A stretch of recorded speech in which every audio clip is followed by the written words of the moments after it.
مفتی صاحب کے official channel مفتی طارق مسعود speeches کو سبسکرائب کریں۔ الحمدللہ نحمدہ ونصلی علی رسولہ الکریم، اما بعد فاعوذ باللہ من الشیطان الرجیم، بسم اللہ الرحمن الرحیم۔ وَإِنَّهُ لَتَذْكِرَةٌ لِّلْمُتَّقِينَ وَإِنَّا لَنَعْلَمُ أَنَّ مِنكُم مُّكَذِّبِينَ وَإِنَّهُ لَحَسْرَةٌ عَلَى الْكَافِرِينَ وَإِنَّهُ لَحَقُّ الْيَقِينِ فَسَبِّحْ بِاسْمِ رَبِّكَ الْعَظِيمِ۔ سورہ الحاقہ کی یہ آخری آیات ہیں۔ وَإِنَّهُ لَتَذْكِرَةٌ لِّلْمُتَّقِينَ، اس پر تو میں بہت ڈیٹیل سے بات کر چکا ہوں کہ پرہیزگاروں کے لیے اس میں نصیحت ہے، جو چاہتے ہیں کچھ کہ ان کو ہدایت ملے، جو نہیں چاہتے ان کو نصیحت کی بات ان پہ اثر نہیں کرتی۔ وَإِنَّا لَنَعْلَمُ أَنَّ مِنكُم مُّكَذِّبِينَ، قرآن کہتا ہے اے نبی ہم جانتے ہیں کہ ان میں سے بہت سے لوگ اس قرآن کا انکار کرتے ہیں، یہ چیز ہمارے علم میں ہے۔ دیکھو قرآن انسان کی نفسیات سے واقف ہے، اللہ کا کلام ہے نا۔ ہم جب بھی دین پہ چلنا چاہتے ہیں، قرآن پہ چلنا چاہتے ہیں، تو فوراً ہمارے ذہن میں بہت سارے لوگ آتے ہیں جو قرآن پہ نہیں چل رہے، تو ہمارے ذہن میں یہ آتا ہے کہ یہ اگر نہیں چل کے بھی صحیح ہیں تو ہم کیوں چلیں، پھر ہم کیوں اتنی ٹینشن اٹھائیں۔ بھائی یہ جو نہیں چل رہے قرآن پہ، جو زبان سے انکار کر رہے ہیں، یا زبان سے تو نہیں لیکن اپنے عمل سے انکار کر رہے ہیں۔ ایک آدمی قرآن کی باتوں کو نہیں مانتا، اس کا مطلب وہ عمل سے کہہ رہے کہ میں قرآن کو نہیں مانتا۔ ایک قسم کی یہ بھی تکذیب ہی ہے، انکار کرنا ہی ہے۔ تو جو لوگ بھی دین پہ چلنا چاہتے ہیں ان کے لیے بہت بڑی رکاوٹ ہے کہ اتنے سارے لوگ جو نہیں چل رہے، تو وہ بھی تو زندگی گزار رہے ہیں، خوشیوں والی زندگی ہے، کھا رہے ہیں، پی رہے ہیں، جا رہے ہیں، نارمل لائف ہے، تو ہم کیوں اب نارملٹی کی طرف جائیں؟ داڑھی رکھنا نارمل ہے یا داڑھی کٹانا نارمل سمجھا جاتا ہے سوسائٹی میں؟ کٹانا نارمل ہے، رکھنا اب نارملٹی سمجھا جاتا ہے۔ جھوٹ بول کے مال بیچنا، دو نمبری کرنا، یہ نارمل سمجھا جاتا ہے۔ آپ لاکھوں کا نقصان کر دو سچ بول کے، یہ اب نارملٹی سمجھا جاتا ہے اس چیز کو۔ دیر سے شادی کرنا نارمل ہے، جلدی شادی کرنا اب نارملٹی ہے۔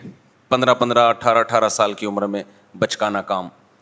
گوروں کے ہاں آپ جائیں گے تو شادی کرنا ہی اب نارملٹی ہے، اور ان کے ہاں نہ کرنا نارمل ہے۔ بیوی کا ہماری سوسائٹی میں کمانا یہ کوئی روٹین کی چیز نہیں ہے، نہ کمانا روٹین کی چیز ہے، لیکن گوروں کے ہاں نہ کمانا اب نارملٹی ہے، کمانا کیا ہے؟ نارمل ہے۔ آپ اگر 50 سال پہلے جائیں گے یا 100 سال پہلے اپنی سوسائٹی پہ غور کریں گے تو بہت ساری چیزیں جو ہماری سوسائٹی میں نارمل سمجھی جاتی تھیں اب وہ اب نارملٹی کا کام سمجھا جاتا ہے۔ اس سے پتہ چلتا ہے کہ ہم جو جا رہے ہیں نا وہ اسی طرف جا رہے ہیں جس طرف ویسٹرن کلچر، گورا جا رہا ہے، جس طرف گورا جا رہا ہے۔ یعنی ہر چیز میں آپ غور کریں، ابھی ہمارے ہاں خواتین کا کمانا یہ نارمل نہیں ہے، یہ عجیب سا لگتا ہے، لیکن آپ ذرا ایجوکیٹڈ علاقوں میں جائیں، پڑھے لکھے علاقوں میں، یا پوش ڈیفینس سے آئے ہیں نا بھائی، ان کو زیادہ پتا ہوگا۔ ڈیفینس میں بہت سے گھروں میں، سب کی بات نہیں، بہت سے گھروں میں نہ کمانا اب نارملٹی ہے۔ بھائی وائف کیوں نہیں کماتی، جاب کیوں نہیں کرتی؟ تو ہم لوگ آہستہ آہستہ جا کدھر کو رہے ہیں؟ یورپ کی طرف جا رہے ہیں۔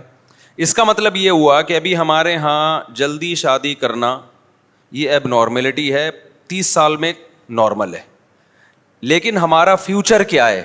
وہی ہوگا جو گورے کا ہے، کیونکہ گورا جس اسٹیپ پہ آج پہنچا ہوا ہے نا، 100 سال پہلے وہ اس اسٹیپ پہ تھا جہاں ہم آج ہیں، تو رخ ہمارا اسی طرف ہے جس طرف گورے کا ہے، اور گورا 100 سال کے بعد جہاں ہوگا ہم 100 سال کے بعد وہاں کھڑے ہوئے ہوں گے۔ ایسا ہے یا نہیں ہے؟ ابھی ہمارے ہاں شراب پینا اب نارملٹی ہے، شراب سے بچنا کیا ہے؟ بھائی جب تک ہمیں کسی کے بارے میں پتہ نہ ہو کہ یہ پیتا ہے یا نہیں پیتا تو ہم یہی سمجھتے ہیں کہ نہیں پیتا، پینے کی رپورٹ چاہیے ہمیں، ورنہ نارمل تو یہی ہے کہ بھائی نہیں پیتا۔ آپ کے ہاں جب کوئی رشتہ لے کے آتا ہے آپ کی بچی کے لیے تو آپ لڑکے سے پوچھتے ہیں کہ شراب تو نہیں پیتا؟ پوچھتے ہیں؟ پوچھیں گے اس کو غصہ آ جائے گا کہ شکل سے شرابی لگ رہا ہوں بھائی تمہیں. وجہ کیا ہے کہ بھائی شراب پینا یہ ایب نارملٹی ہے, چند لوگ ہیں جو پیتے ہیں, لیکن نہ پینا کیا ہے, یہ نارمل ہے. لیکن جس اسپیڈ سے شراب کا ریشو ہماری سوسائٹی میں, عیاشی کا ریشو بڑھ رہا ہے, کل نہ پینا, گورے سے آپ پوچھیں, گورے میں تعارف ہوتا ہے یہ نہیں پیتے, لوگ حیران ہوتا ہے بھائی عجیب آدمی ہے یہ پیتا ہی نہیں ہے, حیرت ہے یار یہ نہیں پیتا. ان کے ہاں پہلے نا 6 مہینے نہیں نہاتے تھے انگریز, اب تو نہانا شروع ہو گئے. تو جو روزانہ نہاتا تھا وہ ایب نارملٹی, ایب نارمل ہے, روز نہا رہا ہے, سمندر کی مچھلی ہے کیا, پانی مہنگا ہو جائے گا بھائی تیری وجہ سے, ڈیم خشک ہو جائیں گے. ابھی بھی کچھ قومیں ایسی ہیں جو نہیں نہاتے, کئی مہینے نہیں نہاتے, ان کے رواج ہی نہیں ہے نہانے کا. یہ جو مسلمان کھانے سے پہلے ہاتھ دھوتے ہیں نا, کھانے سے پہلے ہاتھ دھونا نارمل ہے یا نہ دھونا؟ دھونا نارمل, سب دھوتے ہیں, جو نہیں دھوتا وہ گندا بچہ. لیکن آپ کو پتا ہے غیر مسلموں میں ایسا نہیں ہے, کھانے سے پہلے ہاتھ دھونا ایک عجیب سا لگتا ہے ان کو, یار ہاتھ دھو کے کھانا کھا رہے, ان کے رواج نہیں ہے. وہ تو پھر ان کے ڈاکٹروں نے ان کو اتنا سمجھایا کہ بیماریاں پھیلتی ہیں تو سینیٹائزر وغیرہ, ابھی بھی ہاتھ نہیں دھوتے کہ اٹھ کے جا کے نل کے سے ہاتھ دھو لیں, سینیٹائزر یوز کریں گے, وہ ٹیشو آئے گا گیلا, یوں کر کے جراثیم مارنے کی کوشش کریں گے. ابے تو تمیز سے ہاتھ دھو لے جا کے, نہیں یہ کیا ہے, نارمل ہے یار ہاتھ دھو رہے. ہمارے ہاں کوئی پانی سے استنجا ہی نہ کرتا ہو, نارمل ہے اب نارمل ہے؟ انسان ہی نہیں ہے یار, تو پانی سے تو گندا ہو جائے گا بھائی. تو گوروں کے ہاں کوئی پانی یوز کرے تو وہ کیا ہے, ایب نارملٹی ہے, تبھی ان کے ہاں واش روم میں پانی نہیں ہوتا. اس سے پتا چلتا ہے بھائی جا ہم کدھر کو رہے ہیں, بولو نا, ہم جا ادھر کو رہے ہیں. کچھ چیزیں جو ہمارے ہاں آج ایب نارملٹی کی ہیں کل وہ نارمل بن جائیں گی, اور جو آج نارمل ہیں اس کام کرنے والے کو لوگ ایب نارمل کہیں گے اس کا میٹر کیا ہو گیا ہے, گھوم گیا. یہ بیوقوف آدمی 30 سال میں شادی کر رہا ہے, پاگل ہو گیا یار. یہ احمق آدمی 3 بچے ہو گئے اس کے, عجیب پاگل. یہ تو آبادی بڑھا کے غربت, یہ تو ایک دوسرے کا گوشت نوچ نوچ کے کھائیں گے, ایسا تباہی پھیل جائے گی. یہ باتیں ہوں گی کل فیوچر میں. میں یہ رپورٹ نہیں پیش کر رہا, اس سے ایک سبق دلا رہا ہوں آپ کو. میں بھی پہلے اس مضمون کو آپ کی دماغ میں اچھی طرح بٹھا دوں, پھر میں بتاؤں گا میں بتانا کیا چاہ رہا ہوں. آج خواتین کا جاب کرنا ہماری سوسائٹی میں کوئی ایک روٹین کی چیز نہیں ہے. کل جاب نہ کرنا کیا بن جائے گا, ایب نارملٹی, ظلم سمجھا جائے گا. بھائی بیگم جاب نہیں کرتی, اف گھر میں قید کیا ہوا ہے, جیل خانہ, خواتین کے حقوق نہیں ہیں. اس سے ہمیں ایک بات پتہ چلتی ہے, اس پوری تفصیل سے ہمیں یہ پتہ چلتا ہے کہ انسان کا جو سوسائٹی ہے یا جو کلچر ہے وہ کسی ایک جگہ ٹکتا نہیں ہے, کسی ایک جگہ ٹکتا نہیں ہے, وہ چینج ہوتا رہتا ہے. آج جو چیز ایب نارملٹی ہے کل نارمل بن جائے گی, آج جو چیز نارمل ہے کل ایب نارملٹی کہلائے گی. یہ کتنی بڑی ایک اس میں سبق ہے کہ ہم سوسائٹی کی بیس پہ کسی چیز کو نارمل یا ایب نارمل ہونے کا فیصلہ کر ہی نہیں سکتے کہ صحیح کیا ہے غلط کیا ہے, نارمل کون ہے ایب نارمل کون ہے. کیونکہ اگر سوسائٹی کو معیار بناتے ہو تو آج سوسائٹی ایک چیز کو صحیح کہہ رہی ہے, کل بالکل اس کی اپوزٹ کو صحیح کہے گی. اس کا مطلب یہ بھی ٹھیک ہے وہ بھی ٹھیک ہے, تو 2 متضاد چیزیں ٹھیک ہو سکتی ہیں؟ نہیں آئی بات میرا خیال ہے. یہ بھائی تھوڑا پریشان ہو رہے ہیں کہ مفتی صاحب نے کیا ٹیکنیکل قسم کی باتیں شروع کر دی ہیں. آپ کہاں سے تشریف لائے ہیں؟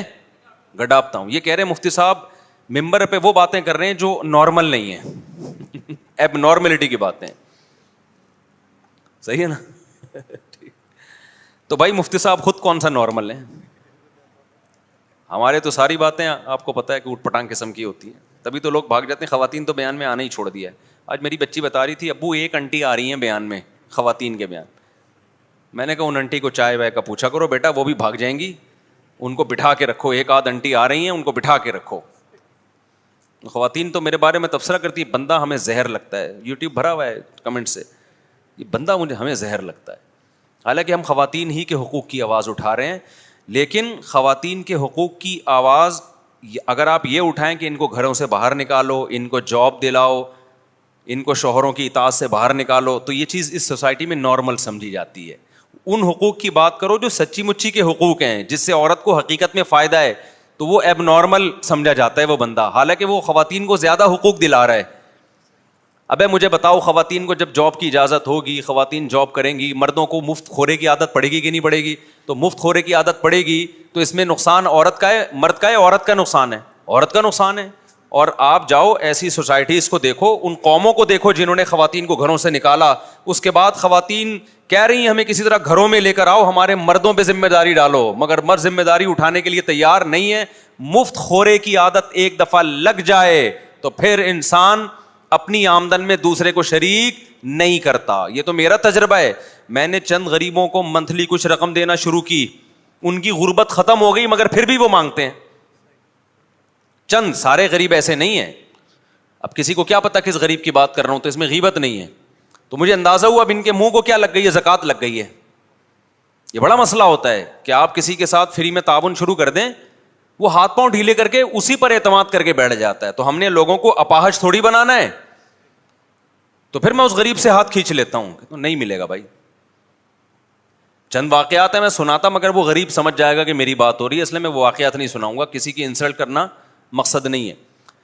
اچھے بھلے لوگ جب مفت میں ملتا ہے نا تو مفت خورے کے عادی ہو جاتے ہیں وہ, اس لیے بہت بڑی ٹینشن ہے یہ. تو جب مرد عورت کی ذمہ داری نہیں اٹھائے گا اور یہ چیز کلچر کا حصہ بن جائے گی, تو مرد کے لیے دنیا میں سب سے مشکل کام بیوی کو کھلانا ہوگا. وہ کہے گا جب وسیم کی بیوی اپنا کماتی ہے, غفار کی بیوی اپنا کماتی ہے, ستار کی بیوی اپنا کماتی ہے, جمشید کی بیوی اپنا خود خرچہ کرتی ہے, اور سبکتگین کی وائف بھی اپنا خود خرچہ کر رہی ہے, تو میں دنیا میں پاگل ہوں جو میں تنخواہ آدھی بیوی کو لا کے پکڑا دوں؟ سارے کر رہے ہیں. ابھی تو سارے نہیں کر رہے نا, ہم بھی نہیں کر رہے. ہمیں پتا ہے یار, میرا خالہ زاد بھی اپنی بیوی کو اپنے خرچے پہ پالتا ہے, ماموں زاد بھی اپنی بیوی کو اپنے خرچے پہ پالتا ہے, وسیم بھی جو میرا دوست ہے وہ بھی اپنی بیوی کو اپنے خرچے پہ پالتا ہے, اور سبکتگین صاحب بھی یہ کام کر رہے ہیں, جمشید بھی کر رہا ہے, تو میں بھی کر رہا ہوں. تو کوئی عورت بھی سمجھتی ہے کوئی احسان تھوڑی ہے, ساری دنیا کھلاتی ہے, تم بھی کھلاؤ, تمہارا باپ بھی کھلائے گا. خواتین تو گریبان پکڑ کے شوہر سے خرچہ مانگتی ہیں. ابھی میرے پاس ایک کیس آیا, پھڈا یہ چل رہا ہے, عورت کہہ رہی ہے میاں اپنی آمدن چھپا رہا ہے مجھ سے. میں نے کہا میاں سے بھائی کیوں چھپا رہا ہے اپنی آمدن؟ اس نے کہا میں کیوں بتاؤں اپنی آمدن. میں نے کہا ابھی بیوقوف آدمی آدھی بتا دیتا, آدھی چھپا لیتا. اس کو کون سا وہ بینک اسٹیٹمنٹ جا کے دیکھ رہی ہے؟ سیاست سے کام لو, پوری نہ بتاؤ. 1 لاکھ ہے تو بتاؤ بیگم 50,000 کما رہا ہوں. اس میں جھوٹ بھی نہیں ہے کہ 50 تو کما رہا ہوں نا میں. تمہیں اگر یہ ڈر ہے پوری بتا دی تو نہ بہن پہ خرچ کرنے دے گی, نہ ماں پہ خرچ کرنے دے گی, نہ صدقہ کرنے. بعض عورتیں جو میرا بیان نہیں سن رہی وہ ایسی ہوتی ہیں کہ وہ پھر شوہر اگر پوری آمدن ان کو بتا دینا تو پھر وہ چاہتی ہیں پوری ہمیں ملے, نہ یہ اپنی ماں پہ خرچ کریں نہ بہن پہ خرچ کریں. اب خواتین کہیں گی ہمارے خلاف بول رہا ہے. آپ کے خلاف نہیں بول رہا, عورت بھی تو ماں ہے نا. میں کہہ رہا ہوں یہ ماں پہ بھی خرچ کرے, یہ بہن پہ بھی خرچ کرے, تو وہ بھی تو مرد تھوڑی ہے, وہ بھی بہن ہے, وہ بھی تو عورت ہی ہے نا. تو وہ عورت ہی کے حق کی بات کر رہا ہوں کہ مرد کے مال پہ بہت سے لوگوں کا حصہ ہوتا ہے, جس میں ماں بھی ہے, بہنیں بھی ہیں. وہ بیوہ طلاق یافتہ بہن ہے, اس کو بھی مرد کھلاتا ہے. اگر بیگم کو ساری آمدن بتا دے گا ہاتھ پاؤں کٹوا دے گا, پھر نہ ماں پہ خرچ کر پائے گا. بعض عورتیں ایسی ہوتی ہیں, ساری نہیں ہوتی, نہ ماں پہ خرچ کر پائے گا, نہ بھائی پہ بہن پہ خرچ کر سکے گا, تو بڑے مسائل کھڑے ہو جائیں گے. تو ایسے موقع پہ پھر سیاست یہ ہوتی ہے کہ مرد اپنی پوری آمدن بیگم کو نہ بتائے. اب پھڈا ہو رہا ہے, اب میں چاہ رہا تھا مرد کو آنکھ مار کے سائڈ پہ لے جاؤں, ابھی تو آدھی بتا نا, یا تو پوری نہیں, گھر میں جھگڑے ہو رہے ہیں اس میں تو کچھ تو بتا دیں. لیکن وہ اتنا نیک کہہ رہے نہیں میں جھوٹ نہیں بول سکتا, میں یہ سچ کا ہیضہ ہے, یہ کیا ہے؟ سچ کا ہیضہ ہے. تو جھگڑے ہو رہے ہیں وہ برداشت ہو جائے گا, لڑائیاں ہو رہی ہیں وہ برداشت ہو جائے گا, جھوٹ نہیں بول سکتے. یہ حالانکہ جھوٹ بھی نہیں ہے, گول مول بات ہے. تو گول مول بات کرنا کسی پہ ظلم کرنے کے لیے جائز نہیں ہے, لیکن ایک مصلحتاً سیاستاً تاکہ گھر میں سکون کا ماحول پیدا ہو جائے اور آپ اپنی ماں بہنوں کو بھی کھلاتے رہو, اس میں گول بول بات کرنا شریعت میں کیا ہے؟ جائز ہے. اور نبی صلی اللہ علیہ وسلم کا حکم بھی ہے یہ. اب ایک مثال دیتا ہوں, آپ کو بیگم اچھی نہیں لگتی, بہت سے لوگوں کو اپنی بیگم اچھی نہیں لگتی, لیکن وہ کہتے ہیں یار بس اللہ نے ایک جوڑا باندھ دیا تو چلائیں گے, نبھاتے ہیں. دوسری عورتوں میں دلچسپی نہیں لیتے, وفا کرتے ہیں بیوی کے ساتھ, لیکن دل سی کیفیت پوچھو تو ان کو نہیں اچھی لگ رہی, لیکن گزارا چلا رہے ہیں. اب ان کی بیگم نے پوچھا اپنے شوہر سے, کیا میں آپ کو اچھی لگتی ہوں؟ ان کو سچ کا ہیضہ ہے. انہوں نے بولا مجھے آپ بالکل بھی پسند نہیں ہے. اور پھڈا میرے پاس آئے کہ عورت کہے کہ میرا شوہر مجھے کہتا ہے کہ آپ مجھے اچھی نہیں لگتی, تو میں شوہر سے پوچھوں کہ بھائی تو بولا کر اچھی لگتی ہے, تو آپ بولو, شوہر بولے کہ میں سچ بولتا ہوں, میں جھوٹ نہیں بولتا, تو میرا دل چاہے گا میں اس کو کنارے پہ لے کے طبیعت سے دھوؤں. کیا خیال ہے؟ بڑے بڑے بیوقوف دیکھیں, ابے منہ سے پھوڑ دے بھائی بیگم تم مجھے, ہو سکتا ہے یہ کہنے کی برکت سے اچھی لگنا شروع ہو جائے. زبان کے الفاظ کا انسان کے دل پہ اثر پڑتا ہے. کوئی چیز آپ کو اچھی نہیں لگتی, آپ بولو اچھی لگتی ہے, تھوڑے دنوں میں اچھی لگنا شروع. اور کوئی اچھی لگتی ہو اور آپ بولو نہیں لگتی, تھوڑے دنوں میں نہیں لگے گی. وہ نہیں ہے بات, میرا خیال ہے. اس کی میں ایک مثال دیتا ہوں. امام مالک رحمہ اللہ تعالیٰ نے حدیث پڑھی کہ نبی صلی اللہ علیہ وسلم کو کدو بہت پسند تھا. ایک شخص نے کہا مجھے کدو پسند نہیں ہے. امام مالک کو غصہ آیا اس کے اوپر, شدید غصہ, کہ بھائی اگر پسند نہیں ہے اس موقع پہ یہ کہنے کی کیا ضرورت ہے؟ یہ تو نبی کا مقابلہ ہو رہا ہے نا. آپ سے کسی نے پوچھا کہ آپ کو کدو پسند ہے یا نہیں ہے؟ یہ بے ادبی ہے یا نہیں ہے؟ اب حالانکہ اس شخص نے سچ بولا, مگر یہ سچ بے موقع ہے. یہ ایک قسم سے آپ پیغمبر صلی اللہ علیہ وسلم کا مذاق اڑا رہے ہیں کہ ان کو غلط چیز پسند ہے, انہیں وہ پسند ہے جو مجھے پسند نہیں ہے. تو الفاظ ہر جگہ ہر بات کہنے کی نہیں ہوتی کہ سب سچ ہر جگہ جا کے بولتے رہو. وہی ہے نا, وہ سچ بول دیا تھا اس شوہر نے اپنی بیوی کے سامنے, آج سے تم میری کائنات ہو, تم میری مسرت ہو, تم میری راحت ہو. وہ تو یہ سمجھ رہا تھا کہ راحت ہو, مسرت ہو, کائنات بھی تم. وہ سمجھی اپنی گرل فرینڈس کے نام بتا کے سچ بول رہا ہے کہ میری کائنات. کائنات بھی نام ہوتا ہے لڑکیوں کا, مسرت, راحت. تو وہ سمجھی کہ یہ کہہ رہا ہے یہ سب میں نے چھوڑ دی, آج سے سب راحت بھی تم, مسرت بھی تم, اور شاہین بھی تم, اور سب تم. تو اس نے کہا جب یہ سچ بول رہا ہے تو میں بھی سچ بولوں. تو اس نے کہا ٹھیک ہے پھر, جمشید بھی تم, غفار بھی تم, وسیم بھی تم, ستار بھی تم. ٹھیک ہے نا, سچ بولنے کا یہ انجام ہوتا ہے. ابے تو جو بھی تھی چھوڑ دے اس کو یار, اب نئی زندگی کا آغاز کرو. کہاں سے کہاں دائیں بائیں میں چلا گیا بات کرتے کرتے. تو میں اصل بات جو آپ کے سامنے عرض کر رہا تھا وہی عرض کر رہا تھا کہ فیوچر ہمارا کون سا ہے؟ وہی جو گورے کا ہے. تو ہم اگر کلچر کو بیس بناتے ہیں, بنیاد بناتے ہیں, کلچر آج جس چیز کو اچھا کہہ رہا ہے کل اس کو کیا کہے گا؟ غلط کہے گا. آج جس چیز کو غلط کہہ رہا ہے کل اس کو اچھا کہے گا. تو سوال پیدا ہوتا ہے پھر اچھا حقیقت میں کیا ہے, برا حقیقت میں کیا ہے؟ تو جو لوگ اسلام کو فالو نہیں کرتے, خدا کی قسم 100 بار مر کے زندہ ہو جائیں, وہ اچھائی اور برائی کو ایکسپلین اور ڈیفائن نہیں کر سکتے. یہ صرف قرآن بتاتا ہے, اسلام بتاتا ہے, خدا بتاتا ہے کہ حقیقت میں اچھا کیا ہے اور حقیقت میں برا کیا ہے. اور قرآن یہ بھی ساتھ میں بتاتا ہے کہ فطرت اللہ التی فطر الناس علیہا. میں جب اچھائی کو ایکسپلین کرتا ہوں تو اچھائی وہ نیچر ہے جس میں میں نے انسانوں کو پیدا کیا. یعنی دلیل بھی دے رہا ہے قرآن کہ نیچر جو ہے وہ صحیح ہے, اور جو نیچر سے تمہیں چیز ہٹائے وہ کیا ہے؟ غلط ہے. سمجھ میں آ رہی ہے بات؟ دیکھو کچھ قوانین ایسے ہوتے ہیں جو ہماری نیچر ان کو قبول نہیں کرتی. اللہ امتحان میں ہمیں ڈالنے کے لیے ہماری نیچر کے خلاف بھی قانون سازی کر سکتا تھا. ایسے قانون بنا سکتا تھا جو ہماری نیچر جس کو قبول نہیں کرتی. اللہ کو حق تھا, وہ مالک الملک ہے. اس کی مثال ایسے ہے, آپ کا کوئی غلام ہے, آپ یہ دیکھنا چاہتے ہو میرا فرمانبردار ہے یا نہیں, آپ اسے گوں کھانے کا بولو. اب گوں کھانا نیچر ہے انسان کی, بولو نا. لیکن آپ وہ کہے غلام کے باس آپ مجھے کیسی بات کا حکم دے رہے ہو, میں کہ بھائی میرا آرڈر تو مانتا ہے کہ نہیں مانتا, میں تو یہ دیکھنا چاہتا ہوں. تو اللہ کو یہ حق تھا کہ ہمیں ایسے کاموں کا حکم دیتا جو ہماری نیچر جس کو قبول نہیں کرتی. لیکن قرآن کہہ رہا ہے کہ اللہ قرآن میں دعویٰ کر رہا ہے کہ میں ارحم الراحمین ہوں. میں نے ایسے احکام تمہیں دیے جو عین تمہاری نیچر ہے, عین فطرت ہیں, فطرت سے ہٹ کے کوئی آرڈر نہیں دیا. اس سے پتہ چلتا ہے کہ اسلام پہ چلنا مزے کا کام ہے, کڑوا گھونٹ نہیں ہے. کڑوا اس کو لگے گا جو نیچر سے ہٹ گیا ہے. جس کو گوں کھانے کی عادت پڑ گئی ہے اس کو شہد میں تھوڑی مزہ آئے گا. نہیں آ رہی میرا خیال ہے بات سمجھ میں؟ اب مسئلہ کیا ہو گیا ہے کہ ہم چونکہ گورے کو فالو کر رہے ہیں, وہ مذہب سے بغاوت کر چکا ہے, مذہب سے بغاوت کے نتیجے میں وہ نیچر سے ہٹ گیا ہے, لہذا ہمیں بھی نیچر سے ہٹا رہا ہے, اور ہم بھی آدھے ہٹ چکے ہیں, پورے نہیں ہٹے ابھی. جب پورے ہٹیں گے تو ہمارے یہاں 30 سال میں شادی بھی ایک مذاق سمجھا جائے گا, پھر ہمارے یہاں 2 بچے بھی مذاق سمجھا جائے گا کہ یار یہ کیا کر رہا ہے بیوقوف والا کام. پھر انگریز تو ایک بھی نہیں پیدا کرتا, بہت مشکل سے ایک آدھ, وہ بھی کہیں ادھر. ابھی ایک کیس آیا نا برطانیہ میں, پتہ ہے آپ کو, برطانیہ کی عدالت میں ایک کیس, ان کے یہاں یہ نارمل ہے, نارمل اور ایب نارمل میں ایک اور مثال آ گئی ذہن میں. برطانیہ میں ابھی کورٹ میں ایک کیس چلا ہے, میرے دوست نے مجھے پورے اس کے لنک بھیجے تھے. خاتون نے کہا کہ یہ جو میرا بچہ ہے یہ فلاں صاحب کا ہے, کوئی بھی ان کے غفار بھائی ہوں گے یا انگریزوں کے جو بھی کریکٹر ہے نا, یہ تو انگریزوں کے جو بھی, یہ ان کا ہے. بھائی تو میں کہہ رہا ہوں, وہ تھوڑی کہہ رہی تھی بھائی. اس کو بلایا گیا, اس نے بولا میرا تو نہیں ہے. جو باپ ہے وہ کہہ رہا ہے میرا نہیں ہے.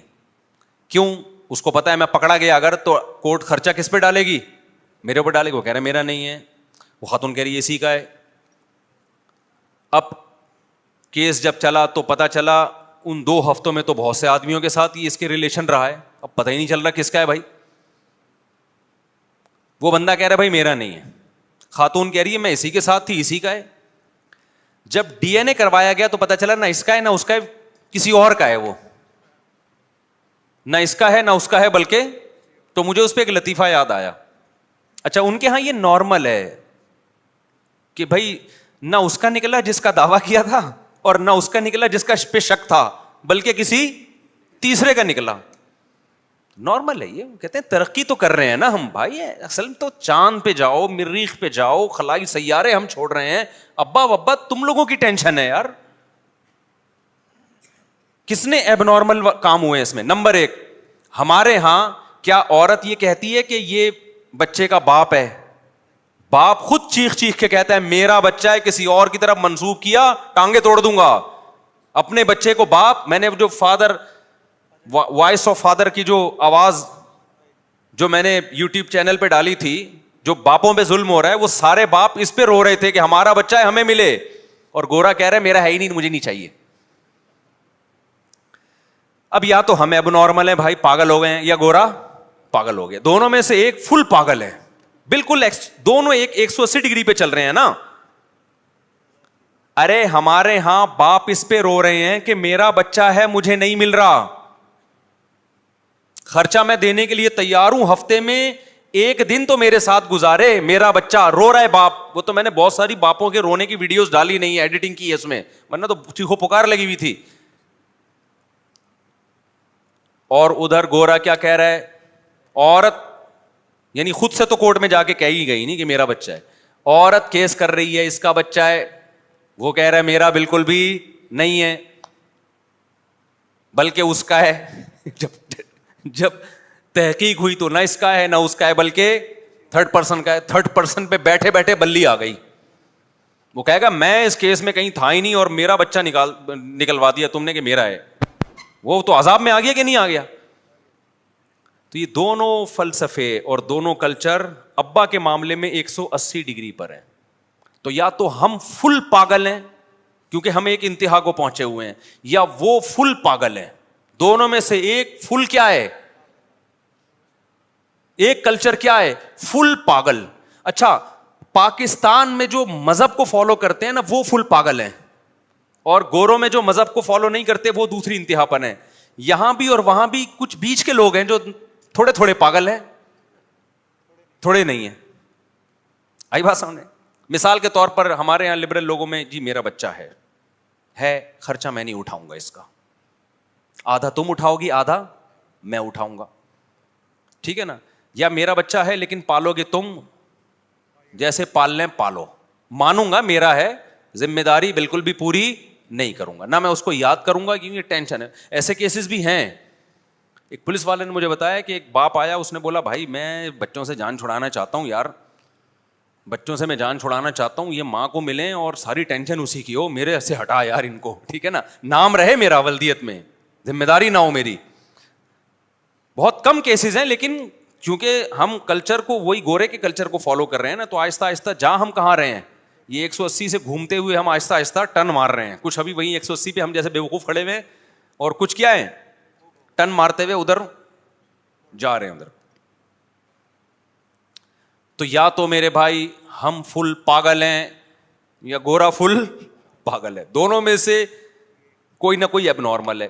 اب میں آپ کو آتا ہوں اسلام کی طرف. اسلام کیا کہتا ہے؟ فطرت اللہ التی فطر الناس علیہا, میں جو تمہیں آرڈر دے رہا ہوں اس سے تم اپنی فطرت پہ باقی رہو گے. ہمارے لیے اگر یہ ہو کہ ہماری بیگم ہمارے بچے کو بولے کہ یہ اس کا نہیں ہے, ہم تو غصے سے پاگل ہو جائیں گے نا, اور ادھر باپ غصے سے اس پہ پاگل ہو رہا ہے کہ میرے کھاتے میں ڈال دیا. اب ان کو جب اسلام کا حکم بتایا جائے انگریز کو کہ جس بچے کا جو باپ ہے اس پر لازم ہے کہ مانے کہ میں باپ ہوں, اس کو اسلام کا یہ حکم آسان لگے گا مشکل لگے گا؟ مشکل. وہ کہے گا اف اسلام اتنا خطرناک مذہب یار, ایک بچے کو میرے کھاتے میں ڈال رہا ہے یار, اف. اب مجھے اب آپ بتاؤ یہ اسلام کا قصور ہے یا کلچر کا قصور ہے؟ کلچر کا. ہمیں اسلام نہیں, ہم تو اسلام کے حکم پہ خوش ہوتے ہیں کہ ہماری خدا نخواستہ کسی مرد کی اپنی بیوی سے طلاق بھی ہو جائے تو اسلام کہہ رہے ان بچوں کو کسی اور کے کھاتے میں ڈالنے کی تمہیں اجازت نہیں ہے. سورہ حجاب میں اللہ نے آیات نازل کی, ادعوہم لآبائہم, لے پالک بچہ ہو, بچپن سے گود میں لے کے پالا, کاغذات میں اس کے حقیقی باپ کا نام آئے گا, آپ اس کا باپ چینج نہیں کر سکتے. قرآن نے اس کو گناہ کبیرہ قرار دیا ہے. اس حکم سے باپ پریشان ہوگا یا خوش ہوگا؟ کہ یار زبردست اسلام کا حکم ہے, اور خوش اس لیے ہوگا کہ وہ باپ نیچر پر ہے. کوئی بھی باپ جو حقیقی باپ ہوتا ہے اور فطرت پہ ہوتا ہے وہ اپنی اولاد کو کبھی غیر کی طرف منسوب نہیں ہونے دیتا, اس کو غیرت کے خلاف سمجھتا ہے. تو ہم اس ملک میں یہ چونکہ قانون صحیح ہے اس لیے ہم اس اسلامی قانون سے کیا ہیں, خوشی محسوس کرتے ہیں کہ یار سب کچھ ہو سکتا ہے. لیکن الحمدللہ یہ خیانت بہت مشکل ہے کہ کہیں سے بھی عورت فتویٰ لے گی نا, سب کہیں گے حرام ہے, یہ سب کیا کہیں گے, یہ عمل کیا ہے, حرام ہے. کہ آپ نے عورت نے غیر باپ کی جگہ باپ کو ڈال دیا ہو یا باپ کی جگہ غیر باپ کو ڈال دیا ہو, کبیرہ گناہ ہے یہ. چاہے باپ چرسی ہو, ہیروئن چی ہو, موالی ہو, کچھ بھی ہو, قرآن کہہ رہا ہے کہ بچے کے کاغذ میں بچے کی نسبت اس کے سچی مچی کے باپ کی طرف ہوگی. اے اللہ, بعض دفعہ ہم بچہ کسی ٹرسٹ سے لیتے ہیں, ہمیں اس کے باپ کا پتہ نہیں ہوتا, پھر کے ڈال سکتے ہیں؟ اللہ کہتے ہیں نا نا نا نا, پھر بھی فرضی باپ کا نام نہیں ڈال سکتے تم, پھر وہ تمہارا دینی بھائی ہے بس. اگر باپ کا نہیں پتا ہے تو سرپرست میں نام ڈال دو کہ یہ سرپرست ہیں, باپ نہیں تبدیل ہو سکتا. اب گورے کا حکم فطری ہے یا اسلام نے جو حکم دیا وہ نیچر کے قریب ہے؟ یورپ اس کو نہیں مانتا. کیوں؟ وہ نیچر سے ہٹ گیا ہے, اس میں اسلام کا قصور نہیں ہے بلکہ ان لوگوں کا قصور ہے جو نیچر سے ہٹ گئے ہیں. نہیں آ رہی بات؟ اسلام کے سارے حکام ایسے ہیں. یہ جو خلا میں بار بار چیختا چلاتا رہتا ہوں, عورت کے پاس بھی طلاق کا اختیار جب چاہے چلی جائے, یہ نیچر نہیں ہے, یہ نیچرل نہیں ہے. مرد جب تک کسی کو اپنا دل نہیں دیتا جب تک اسے یہ احساس نہ ہو کہ یہ میری ہے, کیونکہ مرد سپیریئر ہے. بائی نیچر مرد کیا ہے, وہ سپیریئر ہے, اس کو خدا نے زیادہ صلاحیتیں دی. یہ کوئی ایسی چیز نہیں ہے جو لا اس کو ڈیسائیڈ کرے گا. مرد پاورفل ہے, پاورفل کمزور سے اسی وقت ٹوٹ کے محبت کرتا ہے جب اس کو کمزور کے بارے میں یہ ہو کہ یہ ٹوٹل کس کے کنٹرول میں ہے, یہ میرے کنٹرول میں ہے. تو اسلام دین فطرت ہے, اس نے بتایا کہ عورت اپنی مرضی سے آئے گی لیکن پھر کنٹرول کس کا ہوگا اس کے اوپر, مرد کا ہوگا. اس میں عورت کا بھی فائدہ اور مرد کا بھی فائدہ. عورت کو یہ احساس ہوگی میں اس کی ماتحت ہوں. انسان کو جب یہ احساس ہوتا ہے نا, دیکھو فوج میں جب ایک شخص بڑا آفیسر بن جاتا ہے ماتحت اس کی دل و جان سے اطاعت کرتے ہیں, اپنے جیسوں کی کوئی اطاعت نہیں کرتا. ایک مثال دیتا ہوں, ایک لیفٹیننٹ ہے فوج میں, اس کو دوسرا لیفٹیننٹ آرڈر کرتا ہے تو یہ کام کر جا کے, ہو سکتا ہے دوستی یاری میں کر دے, دوبارہ آرڈر کرے گا, کیا ہے تو میرا باپ ہے جو میرے کو بار بار کہہ رہا ہے یہ کر. اس کو آر محسوس ہوگی, ذلت محسوس ہوگی. لیکن ایک لیفٹیننٹ کو کوئی کرنل آرڈر کرتا ہے یہ کام کرو, یس سر, یہ میرے لیے فخر کی بات ہے. یہ کیا ہے میرے لیے فخر کی بات. اب اگر کوئی لیفٹیننٹ کو یہ سکھا دے کہ تم میں اور کرنل میں کوئی فرق نہیں ہے, کوئی الو بنا دے اس کو, نیچر کے خلاف چلائے اس کو, ابے یہ مولویوں نے بنایا ہوا ہے کرنل اور لیفٹیننٹ, یہ مولویوں نے مذہب کوئی لیفٹیننٹ کوئی کرنل نہیں, تمہارے وہی رائٹ ہیں جو کرنل کے ہیں. کرنل کون ہوتا ہے؟ تم پہ آرڈر چلانے والا. تو اس سے لیفٹیننٹ کرنل نہیں بن جائے گا, لیفٹیننٹ تو لیفٹیننٹ ہی رہے گا, لیکن وہ آرڈر پہ جو اس کو چلنے میں خوشی محسوس ہو رہی تھی نا کرنل کے آرڈر پہ, وہ خوشی محسوس نہیں ہوگی بلکہ بوجھ محسوس کرے گا, جس سے کرنل اور لیفٹیننٹ کے تعلقات کیا ہوں گے؟ خراب ہوں گے. کرنل کی بھی ایسی کی تیسی ہو جائے گی تھوڑے دنوں میں, اور لیفٹیننٹ کی بھی واٹ لگ جائے گی. نہیں ہے یہ بات میرا خیال ہے سمجھ میں. تو گھر میں بھی ایسا ہی ہے. اللہ تعالیٰ کو پتا ہے کہ مرد کیا ہے, وہ سپیریئر ہے, بائی نیچر ہے, یہ خدا نے بنایا ہے اس کو.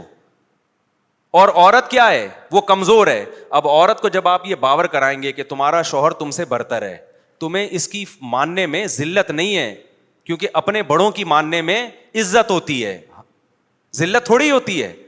ابے ایک لیفٹیننٹ کرنل کی بات نہیں مانتا, اس کی عزت زیادہ ہوگی یا ذلت ہوگی اس کی؟ یار تم لوگ پاگل سارے, استغفر اللہ, یعنی عجیب سے لوگ میرے پاس آ گئے, کیوں سمجھ میں نہیں آ رہی تمہارے؟ دیکھو ایک کرنل آرڈر کرتا ہے لیفٹیننٹ کو, لیفٹیننٹ کہتا ہے جاؤ بڑے باہر میں جاؤ. اس سے لیفٹیننٹ کی عزت میں اضافہ ہوگا یا کمی ہوگی؟ اس کی جب وہ تیار ہوتی ہے فوج میں, پوری رپورٹ تیار ہوتی ہے نا جس کی بیس پہ ترقیاں ہوتی ہیں, تو ترقی ہوگی یا نہیں ہوگی؟ ترقی میں رکاوٹ بنے گی نا یہ چیز. جگہ جگہ باتیں ہوں گی یار یہ سرپھرا قسم کا آدمی آ گیا, اس کو نکالو فوج سے یار, فضول قسم کا آدمی, سرپھرا, دماغ ہی نہیں ہے اس کے, بیوقوف, پتہ نہیں اس کو بھرتی کس نے کیا ہے. یہ انسان کی نیچر ہے, اپنے سے بڑے کے آرڈر کو ماننے میں انسان کیا کرتا ہے؟ فخر. ہمارے حضرت ایک بات فرمایا کرتے تھے, حضرت فرماتے تھے میں کبھی کسی کا احسان نہیں لیتا. ہمارے شیخ بڑے خاندانی آدمی تھے یار, مفتی رشید احمد صاحب رحمہ اللہ تعالی, اور جو باتیں کرتے تھے نا اس پر ہم نے عمل بھی دیکھا ہے. باتیں کرنا تو گورنمنٹ کی طرف سے کوئی پابندی تھوڑی ہے, سب کر لیتے ہیں, عمل بھی دیکھا. وہ کسی سے احسان نہیں لیتے تھے. کہا میں احسان صرف 3 قسم کے لوگوں کا لیتا ہوں. ایک اپنے استاذ, وہ مجھ پر احسان کریں تو دل و جان سے احسان کو قبول کرتا ہوں, کیونکہ ان کے پہلے ہی بہت سارے احسانات ہیں استاذوں کے. تو ان سے جو ہے اگر ہم پر مزید احسان کریں, اس احسان کو قبول نہ کرنا یہ تکبر ہے. وہ کوئی گفٹ دیتے ہیں, احسان کرتے ہیں, تو ہم آنکھوں سے لگاتے ہیں, ہمارے لیے سعادت کی بات ہے, ہم تو ویسے ہی آپ کے محتاج ہیں. فرمایا دوسرا والدین آپ پر احسان کر رہے ہیں, تو یہ ذلت کی بات نہیں ہے کہ ان کے احسان کے نیچے آ جانا, وہ تو آپ ویسے ہی ان کے احسان ہیں, تو وہ خدا نے ان کو ہمارا بڑا بنا دیا ہے.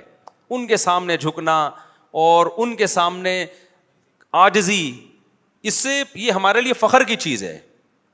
اور تیسرا حضرت فرمایا کرتے تھے جو بھی علماء ہیں بڑے, جو حضرت سے سینئر ہیں, جن کو اللہ نے اکابر بنا دیا, ان کو سینئر بنا دیا, ان کے سامنے عاجزی, ان کے سامنے جھکنا, یہ ہمارے لیے فخر کی بات ہے. فرمایا اس کے علاوہ کسی کو ہمارا باپ نہیں بناتے. ٹھیک ہے نا, نہیں یہی بات میرا خیال ہے. تو یہ نیچر کی بات کی, یہ نیچر کے خلاف بات کی ہے. یہ خاندان کے بڑے, وہ بھی ماں باپ ہی کے حکم میں, ماموں چاچو وغیرہ یہ جو ہوتے ہیں, یہ تو خاندان کے بڑے ہیں نا. جس کو اللہ نے بڑا بنا دیا وہ تو اللہ نے بنا دیا بھائی. اب ہم نے کیا کرنا ہے؟ اس کے سامنے عاجزی, اس کے سامنے تکبر نہیں ہے. تو عورت اگر یہ بات مان لے گی کہ شوہر کو اللہ نے بڑا بنا دیا, یہ بات ذہنی طور پہ قبول کر لے گی, تو پھر عورت کو شوہر کی اطاعت میں عزت محسوس ہوگی, شوہر کی تعظیم میں عزت محسوس ہوگی. سمجھ رہے ہو کہ نہیں سمجھ رہے؟ پھر مرد کیا کرے گا؟ مرد چونکہ پاورفل ہے, وہ اس کو ڈرا دھمکا کے حقوق نہیں دلوائے جا سکتے. مرد جب کہے گا یار یہ میری ہے, تو پھر وہ اپنی جان نچھاور کرتا ہے. ہمارے کلچر میں کروڑوں روپے کی پراپرٹیاں بیویوں کے نام کرنے کا رواج ہے یا نہیں ہے؟ کتنے کیسز تو ہمارے پاس آ چکے ہیں. اتنی محنت کر رہا ہوتا ہے پراپرٹی بنانے کی, کس کے لیے؟ بیوی بچوں کے لیے. گیس کا بل, بجلی کا بل, راشن, آٹا, دال, دھکے کھا رہے ان کے لیے, ورنہ کروڑ پتی بن جائے بھائی آدمی بچا بچا کے. یہ سب اس لیے کر رہا ہے کہ اس کو احساس ہے کہ یہ کس کی ہے؟ میری. مغربی کلچر نے عورت کے دماغ میں ڈال دیا کہ یہ شوہر سپیریئر نہیں ہے, یہ نیچر کے خلاف ڈالا ہے اس کے دماغ میں. اب جب آپ نیچر کے خلاف چلنا شروع ہوئے تو اللہ نے شوہر کو, مرد کو سپیریئر بنایا. مرد کی آواز سے پتا چلتا ہے یہ سپیریئر ہے, اس کی چال سے پتا چلتا ہے, اس کے حوصلے سے پتا چلتا ہے. آپ نیچر کو کیسے تبدیل کر سکتے ہو بھائی؟ لیکن انہوں نے کر دیا. جیسے باپ فطری طور پر اولاد سے محبت کرتا ہے کہ نہیں کرتا, لیکن انہوں نے اس کلچر کو کیا کر دیا, چینج. باپ کہہ رہے میرا ہے ہی نہیں, ٹھیک ہے نا, پکڑا جا رہا ہے وہ کورٹ میں. تو بڑی محنت کی انہوں نے اس بےغیرتی کو سوسائٹی میں لانے کے لیے, جلدی نہیں ہو گیا یہ کام. ان کا میڈیا 200 سال سے اس پہ محنت کر رہا ہے کہ کس طرح ہم بےغیرتی کو انسٹال کریں, انجیکشن میں ڈال کے لوگوں کے کولوں میں گھسائیں اس کو, انجیکشن کو, تاکہ اچھی طرح بےغیرتی. اتنی جلدی نہیں ہو گیا, بہت ٹائم لگا ہے. اور ہم بغیر ٹائم کے دم ہلائے جا رہے ہیں اس کلچر کے پیچھے اور ان کو فالو کرتے چلے جا رہے ہیں. تو اسلام نے کیا بتایا, بھائی مرد کیا ہے, سپیریئر ہے. اس میں عورت کا بھی فائدہ تھا. عورت شوہر کی اطاعت میں عزت محسوس کرتی تھی کہ بھائی میرا شوہر ہے, یہ میرا رکھوالا ہے, مرد ہے, اس کو اللہ نے مرد بنایا ہے. تو اب کیا ہے اس کو, اور یہ بھی احساس ہے کہ بھائی میں اس کے ماتحت ہوں, جب تک یہ طلاق نہیں دے گا میرا اس سے نکاح ختم نہیں ہو سکتا. اس میں وہ نبھاتی بھی تھی کہ اب تو رہنا ہی اسی کے ساتھ ہے, تو لڑکے پھڈے کر کے کیا کرنا ہے. لیکن یورپ نے کیا کیا, عورت کی نیچر کے خلاف. اسلام نے کیا کیا, مرد کو سپیریئر مانا اور طلاق کا اختیار کس کو دے دیا, مرد کو دے دیا, سپیریئر مان کے. اس کے کچھ سائڈ افیکٹ بھی ہیں. بعض دفعہ مرد اس کا ناجائز فائدہ اٹھا کے ظلم کرتے ہیں, لیکن دنیا میں کوئی بھی قانون بنتا ہے نا, تو اکثر کو دیکھا جاتا ہے ہر قانون کے کچھ نہ کچھ سائڈ افیکٹ ہوتے ہیں. کچھ سائڈ افیکٹ کی وجہ سے قانون چینج نہیں ہوتا, کیونکہ قانون چینج کر دو گے تو سائڈ افیکٹ زیادہ ہو جائیں گے. میں مانتا ہوں اس کے کچھ سائڈ افیکٹ بھی ہیں کہ مرد ظلم بھی کرتے ہیں عورت پہ, چھوڑتے نہیں ہیں, اس کے لیے بھی شریعت نے پھر دوسرا راستہ رکھا ہے. ابھی اس پہ میں بیان نہیں کروں گا, بات لمبی ہو جائے گی. ابھی تو میں فلسفہ سمجھا رہا ہوں اسلام کا. یورپ نے کیا کیا, مذہب سے بغاوت کر کے عورت اور مرد کو ایک ساتھ کھڑا کر دیا. نتیجہ کیا نکلا ہے, عورت کو کوئی شوہر والی محبت دینے کے لیے تیار نہیں ہے. ترستی ہیں کہ ہمیں کوئی میاں بیوی بنا لے, ہمیں مارکیٹ میں کیا مل جائے, میاں مل جائے. میاں مارکیٹ سے کیا ہو گئے, شارٹ بوائے فرینڈ. سمجھتا ہے بات کو کہ نہیں سمجھتا, تو زندگی برباد, پھر اولادیں ختم, نسل برباد. ایسا دماغ, اور پھر اس پہ خوش بھی ہیں. یعنی ایک آدمی عذاب میں ہے اور اس عذاب کو نعمت سمجھ رہا ہے, خودکشیاں بھی کر رہے ہیں, ڈپریشن میں بھی جا رہے ہیں, عذاب میں بھی ہیں, اور اس عذاب کو کیا سمجھ رہے ہیں, اور ہم پہ ترس کھا رہے ہیں. ابے تو ہمارے انگریز سے میں بولتا ہوں, ہم لوگ کے گھروں میں آ کے دیکھو, خدا کی قسم ہم جو عیش کر رہے ہیں نا, تمہارے باپ کو بھی کبھی خیال میں نہیں آیا ہوگا. اس غربت مہنگائی میں بھی ہم عیش کر رہے ہیں. عیش کا مطلب خوش ہیں الحمدللہ. کیا ہو گیا بھائی, ابھی دیکھو ایک میرے پاس ویڈیو آئی, کلپ آیا, کسی خاتون نے کہیں خودکشی کی ہے, شادی شدہ خاتون بچوں والی, وہ 5ویں بلڈنگ سے بچوں کو بھی پھینک دیا, خود بھی چھلانگ لگا دی. یہ ویڈیو وائرل ہوئی ہے. نیچے لکھا ہوا ہے, حکومت کو برا بلا کہا ہے کہ دیکھو گورنمنٹ نے غربت مہنگائی اتنی کر دی ہے جس کی وجہ سے یہاں تک نوبت آ گئی کہ عورت اپنے بچے کو مار رہی ہے. ہائے ہائے ہائے. مجھے اتنا غصہ آیا جس نے ویڈیو بھیجی. میں نے کہا گورنمنٹ کو تو برا کہو, لیکن یہ موقع نہیں ہے اس عورت کو برا کہو.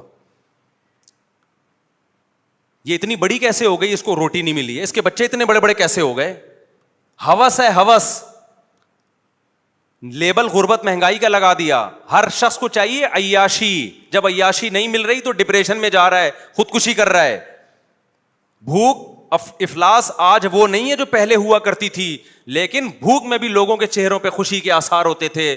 مل جاتا اللہ کا شکر ادا کرتے, نہیں ملتا صبر کرتے, یار صبر کا ثواب لیں گے. اب کیا ہے, کمپٹیشن, تقابل. اس کے پاس لینڈ کروزر, میں رکشے میں گھوم رہا ہوں, اس کے پاس آئی فون, میرے پاس سستا موبائل.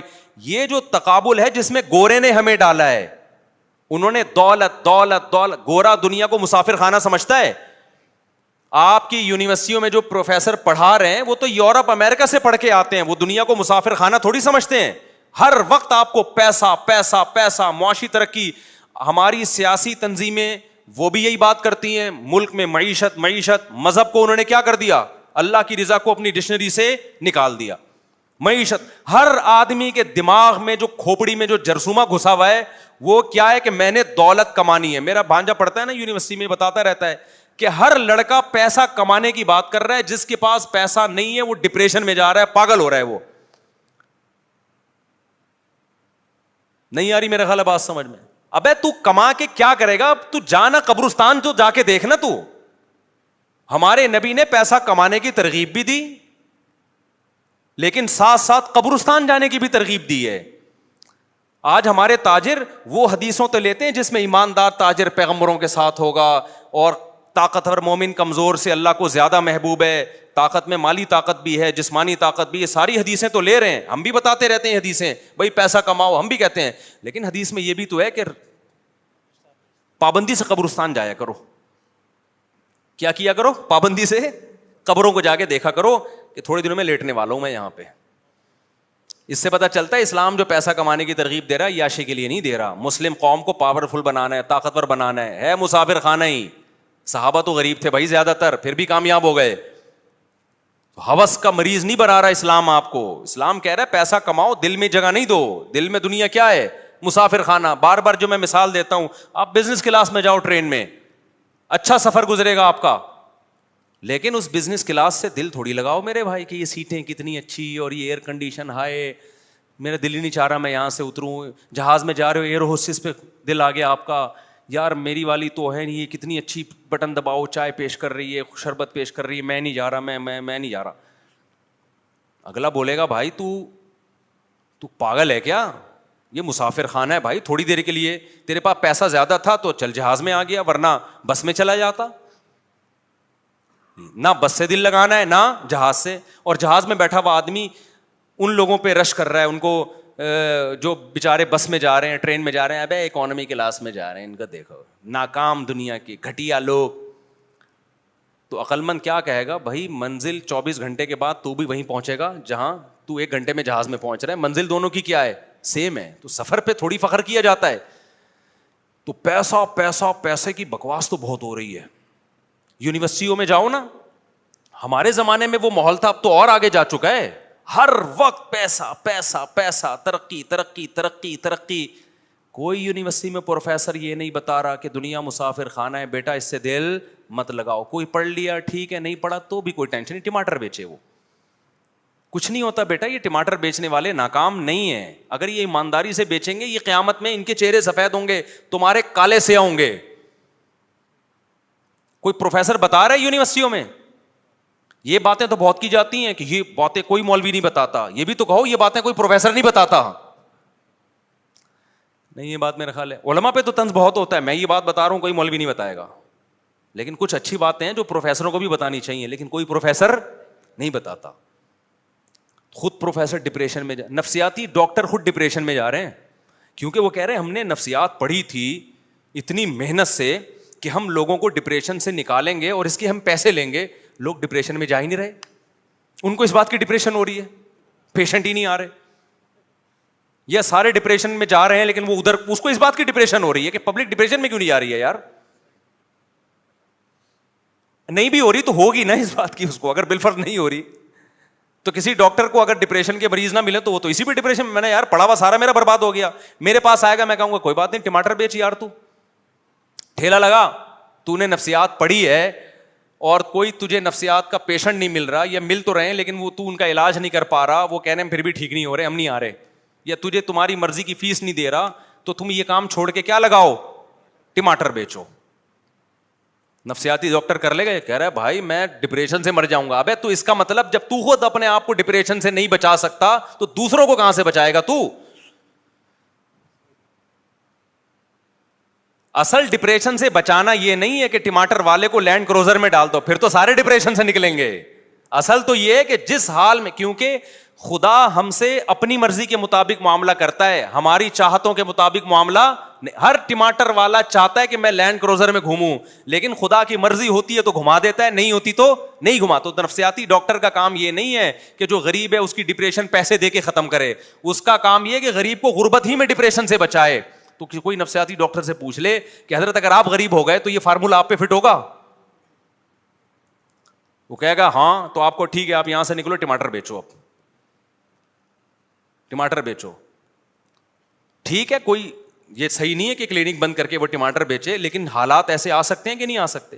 آپ اس سے یہ کہیں کہ فرض کریں ڈاکٹر صاحب اگر آپ غریب ہو گئے اور سارا مال آپ سے چھن جائے, کلینک بند ہو جائے اور آپ کو ٹماٹر بیچنے پڑیں, تو جس چیز کے ذریعے آپ سامنے والے کو موٹیویٹ کر رہے ہو وہ کہانیاں سنا کے آپ اپنی آپ کو موٹیویٹ کر سکتے ہو اس وقت؟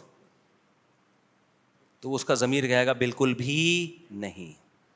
اس کا مطلب ان تلوں میں تیل بولو نہیں ہے. اسلام نے بتایا بھائی قبرستان جاؤ, ٹھیک ہے نا, بولو یار ٹماٹر بیچ کے بھی ادھر ہی آنا ہے, خزانے کما کے بھی ادھر ہی آنا ہے. اور کتنی پیاری مثال دی ہے قرآن میں, مجھے تو اتنا مزہ آتا ہے یار. ہم جب مولوی بنے نا تو ہمارے لیے, میں اس پہ اس لیے بھی زیادہ بولتا ہوں, ہمارے لیے یہی چیلنج تھے, تو ہمیں یہی چیزیں سمجھا دی حضرت نے ہمارے لیے. تو میں تو بالکل, ہمارے خاندان میں پہلے تو علماء گزرے ہیں, لیکن یہ جو نئی جنریشن ہے اس میں تو مولوی بننا ایک بہت بڑا ایپ سمجھا جاتا ہے. اب میرے خاندان میں میرے کزن آرمی میں آفیسر ہیں, 2 کزن ہیں میرا خیال ابھی کرنل بن گئے ہوں گے, اور ڈاکٹر ہیں, انجینئر ہیں. اچھا, ہمارا ایجوکیٹڈ خاندان ہے, پڑھا لکھا خاندان ہے.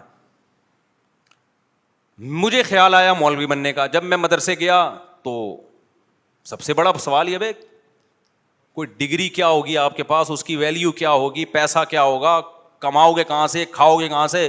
سب سے بڑے سوالات ہی بڑے بڑے پہاڑ تھے سوالوں کے. تو ہمارے حضرت فرمایا دنیا کیا ہے بھائی, مسافر خانہ ہے, ٹھیک ہے نا. ہم نے اس وقت سے انجوائے کر رہے ہیں الحمدللہ, اور انجوائے کے نام پہ منہ بھی چڑھا رہے ہیں لوگوں کا, انجوائے کے نام پہ. ابھی کچھ دن پہلے میں کسی مولوی صاحب کے پاس بیٹھا ہوا تھا, انہوں نے کہا یار تم کیا کرتے ہو. میں نے کہا مجھے تو اللہ نے ایسے کھلایا ہے کہ میں آگے آگے بھاگ رہا ہوں, رزق میرے پیچھے پیچھے بھاگ رہا ہے. مجھے تو اللہ نے ایسے کھلایا بھائی. ہم نے تو ابھی تک اللہ کا شکر ہے مولوی بنتے ہوئے بھی غربت نہیں دیکھی. آپ کہہ سکتے ہو شاید جب میں مولوی بن رہا تھا مدرسے میں 8 سال, تو کروڑوں روپے مجھے گھر سے جیب خرچی ملتی تھی. میں جب بتاتا ہوں نا اپنے پرانے حالات کہ میرے پاس اس کے پیسے بھی نہیں تھے, اس کے پیسے بھی نہیں تھے, اس کا مقصد یہ نہیں ہوتا کہ میں اس وقت اپنے آپ کو غریب سمجھتا تھا. الحمدللہ میں اس وقت بھی اپنے آپ کو دولت مند سمجھتا تھا کہ میری ضرورت اتنی بھی نہیں ہے, پھر بھی مجھے اللہ یہ ضرورت پوری کر رہا ہے. نہیں ہے یہ بات, میرا خیال ہے. ہم جب مدرسے میں گئے, دوپہر کھانا 11 بجے لگتا تھا وہاں پہ. میں سوچتا تھا کہ یار میرے تو یہ بھی اوقات نہیں تھی کہ مجھے دوپہر کھانا ملے. کھانا کیا کر رہا ہے, مل رہا ہے مجھے, اور مزہ بھی آ رہا ہے کھانے میں. تو اللہ نے میری یہ ضرورت, حالانکہ اس کھانے کے ہم پیسے بھی جمع کراتے تھے, میرے والد صاحب پیسے دیتے تھے اس کھانے کے. یار اللہ مجھے کھانا کھلا رہا ہے, حالانکہ میں جاب نہیں کر رہا, میں تو پڑھ رہا ہوں, پھر بھی مجھے تو ایک وقت کا کھانا. یہ سوچ سوچ کے خوش ہوتا تھا کہ میں 20 سال کا ہو گیا, 18 سال کا ہو گیا, اس وقت تو مجھے چاہیے تھا کہ میں اپنا خود کماؤں, لیکن میری ذمہ داری میرے ابا پورا کر رہا ہے بھائی. وہ کھانے کے پیسے جمع کرا رہا ہے اور ہم فری پھوکٹ میں کیا کر رہے ہیں, کھا رہے ہیں. اس پہ خوش ہوتا رہتا تھا میں. نہیں آئی میرا خیال ہے بات. آج کسی نوجوان کو روزگار نہ ملے, ابا پراٹھے بھی کھلا رہا ہوگا نا, کھمبے سے جا کے چپکے گا, ہائے روزگار. ابے تو روزگار نہیں ہے, تیری بیسک ضرورت تو بہرحال پوری ہو رہی ہے نا. میری بیسک ضرورت تھی اس وقت کہ مجھے 2 ٹائم کا کھانا چاہیے تھا, اور 18 سال 20 سال میں بھوک بھی ٹائٹ لگتی ہے آدمی کو. مجھے 2 ٹائم کا کیا چاہیے تھا, کھانا. مجھے مدرسے میں وہ مل رہا تھا, میں اس پہ خوش ہوتا تھا, یار اللہ کا دیا بہت کچھ ہے یار. اور بھوک لگتی تھی, 11 بجے ہوتا تھا کھانا, کیونکہ پھر قیلولہ ہوتا تھا, اور ایک عشاء سے 20 منٹ پہلے, آدھا گھنٹہ پہلے. ایسی بھوک میں تگڑ تگڑ بھاگتے تھے ہم کچن کی طرف نا. کبھی دال پکی ہوتی تھی, ایک دن دال تھا, ایک دن سبزی تھی, ایک دن ہفتے میں ایک دن گوشت تھا, کدو تھے, اور اللہ بھلا کرے کڑھی پکتی تھی ایک دن منگل کے دن. اب تک جامع رشید میں منگل کو کڑھی پکتی ہے. بھوک لگتی تھی, بڑا مزہ آتا تھا کھانے میں. حالانکہ گھر میں ہم اس سے زیادہ اچھے کھانے کھانے کے عادی تھے, لیکن پورا ہفتہ ہم مدرسے میں ہی رہتے تھے. ہمیں تو اس پہ خوشی, یار ہم کچھ کر نہیں رہے پھر بھی فری پھوکڑ کا کیا مل رہا ہے, ابا کے خرچے پہ کیا مل رہا ہے, کھانا. اور ابا کی محبت بھی پھوٹتی تھی دل میں. ایک ایک نوالے پہ ابا کو یاد کرتے تھے, یار یہ ابا ہے جو ہمیں کھلا رہا ہے. آج ابا خدا کی قسم بچوں کی تعلیم پہ لاکھوں روپے خرچ کر رہا ہے, اور بیٹا باپ کو باپ ماننے کے لیے تیار نہیں ہے, پھر بھی ناشکری کرتا ہے, ابا تو نے میرے لیے یہ کیا, تو نے میرے لیے کیا کیا. اس جو ابا نے ہمیں کھلایا نا 8 سال, ابا نہ دیتے تو مدرسہ اپنے خرچے پہ کھلاتا ہمیں, لیکن ہمارے ابا نے کہا بھائی میرے پاس ہے تو میں اپنے بیٹے کو اپنے خرچے پہ کھلاؤں گا. ویسے تو مدرسے میں طلباء کے لیے جو لوگ آتے ہیں پیسے دیتے ہیں تو طلباء اس پیسوں سے کھاتے ہیں, لیکن ابا نے بولا بھائی جب میرے پاس ہے تو میں کیوں. ہم اس پہ خوش ہو رہے ہیں, یار ابا ہمیں 2 ٹائم کا کیا کر رہے ہیں, ابا کے خرچے پہ ہم کھا رہے ہیں. اتنا اللہ کا شکر ہے, دل بڑا ہوتا تھا یار ابا کے. اور پھر میں نے سوچا یار اگر میری کمائی لگی تو ساری تنخواہ ابا کو دیا کروں گا میں. نہیں یہی بات میرا خیال ہے. آج جب نوجوان کو دیکھتا ہوں نا میں, یار باپ تمہاری تعلیم پہ لاکھوں روپے خرچ کر رہا ہے, گیس کا بل تمہارا باپ دے رہا ہے, بجلی کا بل تمہارا باپ دے رہا ہے, گھر تمہارے باپ نے تمہیں دیا ہوا, یہ سارا کچھ ذرا اپنے خرچے پہ کر کے دکھاؤ نا چند دن. پھر بھی باپ کے سامنے بدتمیزی, پھر بھی اس کا عیب نکالتے ہیں. کتنی بڑی نعمت.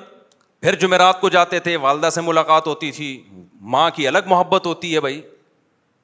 ہم تو اس میں یار اللہ نے اتنی نعمتیں, فیوچر کیا ہے, کچھ بھی نہیں ہے. لوگ پوچھتے تھے مستقبل, ہم نے کہا مستقبل کیا, میں تو حال دیکھنا ہے بھائی. کھا رہے ہیں منڈ کے, دوپہر بھی منڈ کے پھوڑتے ہیں. اس کے بعد پھر کیا ہوتا تھا, رات کے وقت ہم پھر مطالعہ کرتے تھے نا, اسٹڈی کرتے تھے. رات کو پھر ہمیں نیند آنا شروع ہوتی تھی ٹائٹ والی. میرے پاس سونے کی کوئی اتنا سا بستر تھا, 1 فٹ کا چوڑائی اس کی.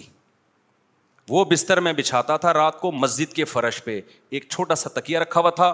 ایسا سوتے تھے گھوڑے بیچ کے, اتنی مزے کی نیند آتی تھی.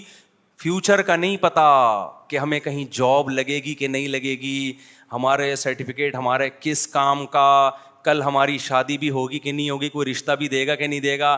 ابے فیوچر کس کے ہاتھ میں ہے بھائی, کیونکہ جن لوگوں نے محنت کی ہے ان کے حشر دیکھو جا کے. یہ تو تقدیر پر ہے, تقدیر میں جو لکھا ہوگا وہ مل کے رہے گا. شادیاں لکھی ہوں گی تو 4 شادیاں ہو کے رہیں گی, نہیں لکھی ہوں گی تو کنوارے ہی گھومتے رہو گے. پیسہ لکھا ہوگا تو آئے گا, نہیں ہوگا تو ہم نے وہ کام کرنا ہے جس میں اللہ کی رضا ہو. تو ہم نے کہا یار ہم نے اپنے آپ کو دین کی خدمت کے لیے وقف کر دیا, کوئی بات نہیں, انجوائے کرو لائف کو, کیا کرو. اچھا دوسرے سڑ رہے ہوتے تھے, ہمیں خوش دیکھ کے نا دوسرے سڑتے تھے کہ بھائی ڈھیلا ہے نہیں ان کی جیب میں, جب بھی ہاتھ ڈالو خالی جیب نکلتی ہے.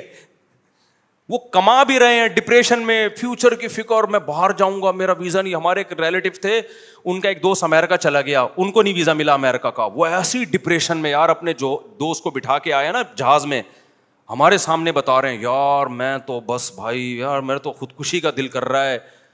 یہ جو قرآن کی آیت ہے نا, فمن زحزح عن النار وادخل الجنۃ فقد فاز, جس کو اللہ نے جہنم سے بچا لیا, جنت میں داخل کیا, وہ کامیاب.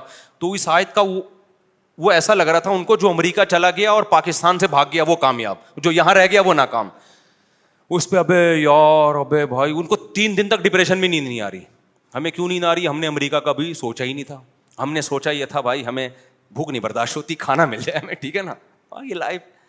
تو نیند اتنی اچھی آتی تھی, ایسے پڑے میں ایسا مزہ آتا تھا نا. اتنے سے بستر پہ ایک ہی کروٹ پہ سوتا تھا میں, ایک ہی کروٹ پہ, زیادہ زیادہ یوں کر کے, یعنی اس میں ایسا نہیں ہوتا کہ چوڑے ہو کے لیٹ جاؤ, وہ مزہ.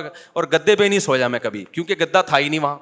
ہمارے مدرسے میں گدا ودا نہیں تھا, تو میں نے چادر ڈال کے سوتا تھا فرش پہ. وہ عادت مجھے اب تک پڑی ہوئی ہے, میں گدے پہ سو ہی نہیں سکتا. میں اب کہیں ٹریولنگ کرتا ہوں نا, بڑے بڑے لگژری ہوٹلوں میں کبھی ٹھہرنا پڑتا ہے, نیچے چادر بچھا کے سوتا ہوں. ایک دفعہ وہ ہوٹل والے انہوں نے بولا اتنا لگژری بیڈ آپ کے لیے پڑا ہوا ہے, آپ نیچے سو رہے. میں نے کہا بھائی ہمیں گدوں پہ نیند ہی نہیں آتی, ہمیں آتی ہے پھٹے پہ نیند. جنازے میں بھی آرام سے لیٹ جائیں گے پھٹے پہ. جو گدے والا آدمی جنازے کی چارپائی پہ بھی بولے گا بھائی تو کیا کر رہا ہے, کچھ گدا ڈال دے. کیا خیال ہے بھائی, نہیں آئی میرا خیال ہے بات سمجھ میں. پھر استاذوں سے ڈانٹے کھاتے تھے, اس کا اپنا مزہ تھا. ہم نے یہ سنا ہوا تھا بھائی استاذ کی ڈانٹ کیا ہے, جیسے کھیتی کے لیے پانی, تو انسلٹ محسوس نہیں کرتے تھے ہم, ڈپریشن میں نہیں جاتے تھے. آج کوئی بڑا کسی چھوٹے کو ڈانٹ دے, ڈپریشن میں جا کے میری انسلٹ کی ہے, میں یہ انسلٹ برداشت نہیں کر سکتا, تو ڈپریشن ہوگی نا. ہم نے سنا تھا بھائی بڑے اگر ڈانٹتے ہیں تو یہ آپ کی آخرت کی ترقی کے لیے بہتر ہے. ایسے ایسی ڈانٹیں کھائیں استاذوں نے, کہا تم یہ ہو تم یہ ہو. ہم نے کہا جی حضرت ہم تو ہیں ایسے, ٹھیک ہے نا. کوشش کرتے تھے کبھی زبان نہ چلے, تھوڑی سی بےزتی تھوڑی دیر کے لیے محسوس سی ہوتی تھی. اس کے بعد جب مراقبہ کرتے کہ یار یہ تو بڑے ہیں, ان کا حق بنتا ہے. اور ہم نے بڑوں سے یہ سنا تھا بھائی استاذ کی جتنی ڈانٹ کھاؤ گے نا اتنی زمین زرخیز ہوگی, اتنا اللہ دین کا کام لے گا. بدتمیزی نہیں کرنا استاذوں سے. تو کوشش کی کہ نہیں کریں, تو الحمدللہ آج اس کی برکت بھی دیکھ رہے ہیں اپنی آنکھوں سے. وہ استاذ محبت کرتے ہیں. اگر ہم زبان چلاتے جیسے کالجوں میں ہو رہا ہے, ٹیچر کچھ بولتے آگے سے اسٹوڈنٹ کھڑے ہو کے کچھ بول دیتا ہے, تو بدتمیز بنتا ہے نا انسان. تو بڑوں سے بھائی بدتمیزی نہیں کرنی. تو ہم نے تو اتنی, اچھا مزے کی بات آپ کو بتاؤں, ابھی جو عیاشی ہے وہ تو میں نے بتائی نہیں مدرسے میں. ابھی تو میں نے آپ کو بتایا جو 2 ٹائم کے کھانے کی ضرورت پوری ہو رہی تھی. عیاشی جس کے زرداری نے خواب بھی نہیں دیکھے ہوں گے, وہ عیاشی ہم نے مدرسے میں کی ہے. اور یہ میں دل کی کیفیت بتا رہا ہوں, اوپر سے نہیں کہہ رہا. وہ عیاشی کیا تھی, کبھی کبھار لسی بھی جا کے پیتا تھا میں. جیب خرچی ملتی تھی ابا کی طرف سے بھی, بھائی بھی الگ سے دیتے تھے, تو میرے پاس اضافی جیب خرچیاں 2 بھائی میرے دیتے تھے اور 1 ابا, تو 3 جیب خرچیاں میرے پاس الگ سے آ گئی تھی.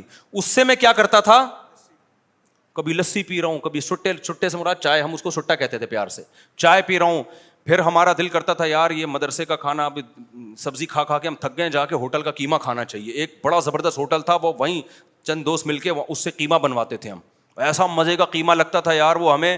پھر کیا ہوتا تھا, پھر تھوڑے سے غیر قانونی کام بھی کرتا تھا میں مدرسے میں, سب بچے کرتے ہیں تھوڑے تھوڑے تو چلتا ہے نا. وہ یہ تھا کہ ہمیں اجازت نہیں تھی کہ 4 بجے مدرسے سے باہر جانے کی, کیونکہ عصر تک پڑھائی کا ٹائم تھا. اس میں ہم یہ کرتے تھے کہ چھپڑ میں نکل کے نا چرسیوں کے ہوٹل میں چائے پی کے آتے تھے. ہوٹل بہت گندا تھا, وہاں بھی پابندی تھی, یہ گندے غلیظ ہوٹل میں نہیں جانا آپ لوگوں نے. اب اچھا ہوٹل دور بھی ہے اور وہ عصر کے بعد جائیں گے, عصر تک کا انتظار کون کرے گا. چھپڑ میں چپکے سے نکلے پتلی گلی سے استاذوں سے نظر بچا کے, اور خوف کے ساتھ وہاں بیٹھ کے چرسیوں کے ساتھ کپ دھلوا کے چائے پی رہے ہیں. غیر قانونی کام, اور چھپڑ میں آ رہے ہیں. اس کا اپنا مزہ تھا خدا کی قسم, کیونکہ جب آدمی غلط طریقے سے, چائے ویسی کون سی اچھی چیز ہے, غلط طریقے سے چائے پیتا ہے نا, اس کو جرم کا احساس ہو, اس چائے کا مزہ آج تک ہمیں اب تک نہیں آیا, کیونکہ احساس ہوتا تھا غلط کر رہے ہیں. تو یہ بھی ایک مزہ ہے بھائی. چھپڑ میں چپ کے آ کے بیٹھ گئے ایسے گھننے بن کے, جیسے پتہ نہیں مطالعہ کر کر کے نا تھک گئے بہت زیادہ. چھوٹی سی, اس سے زیادہ نہیں شرارت کی ہم نے الحمدللہ مدرسے میں. تو اس کو ہم سمجھتے تھے کیا ہے, عیاشی. ہمارے دوست تھے, ہم ان کے ساتھ کیا کرتے تھے, ایک دور جو ہے نا ریڑھی پہ کلیجی بناتا تھا بڑی ٹائٹ, وہاں جانا بھی انلیگل تھا, گورنمنٹ کی طرف سے, مدرسے کی طرف سے پابندی تھی. اب ہمارے پاس پیسے ہوتے تھے یار, کچھ تو کھائیں نا باہر جا کے. تو ہم کیا کرتے تھے, چھپڑ میں نکل کے ایسے منہ پہ رومال ڈال کے وہ کلیجی والے سے ریڑھی میں کلیجی بنوائی, چھپڑ میں بیٹھ کے کھایا اس کو. بڑی مزے کی بناتا تھا وہ, ایسا مزہ آتا تھا.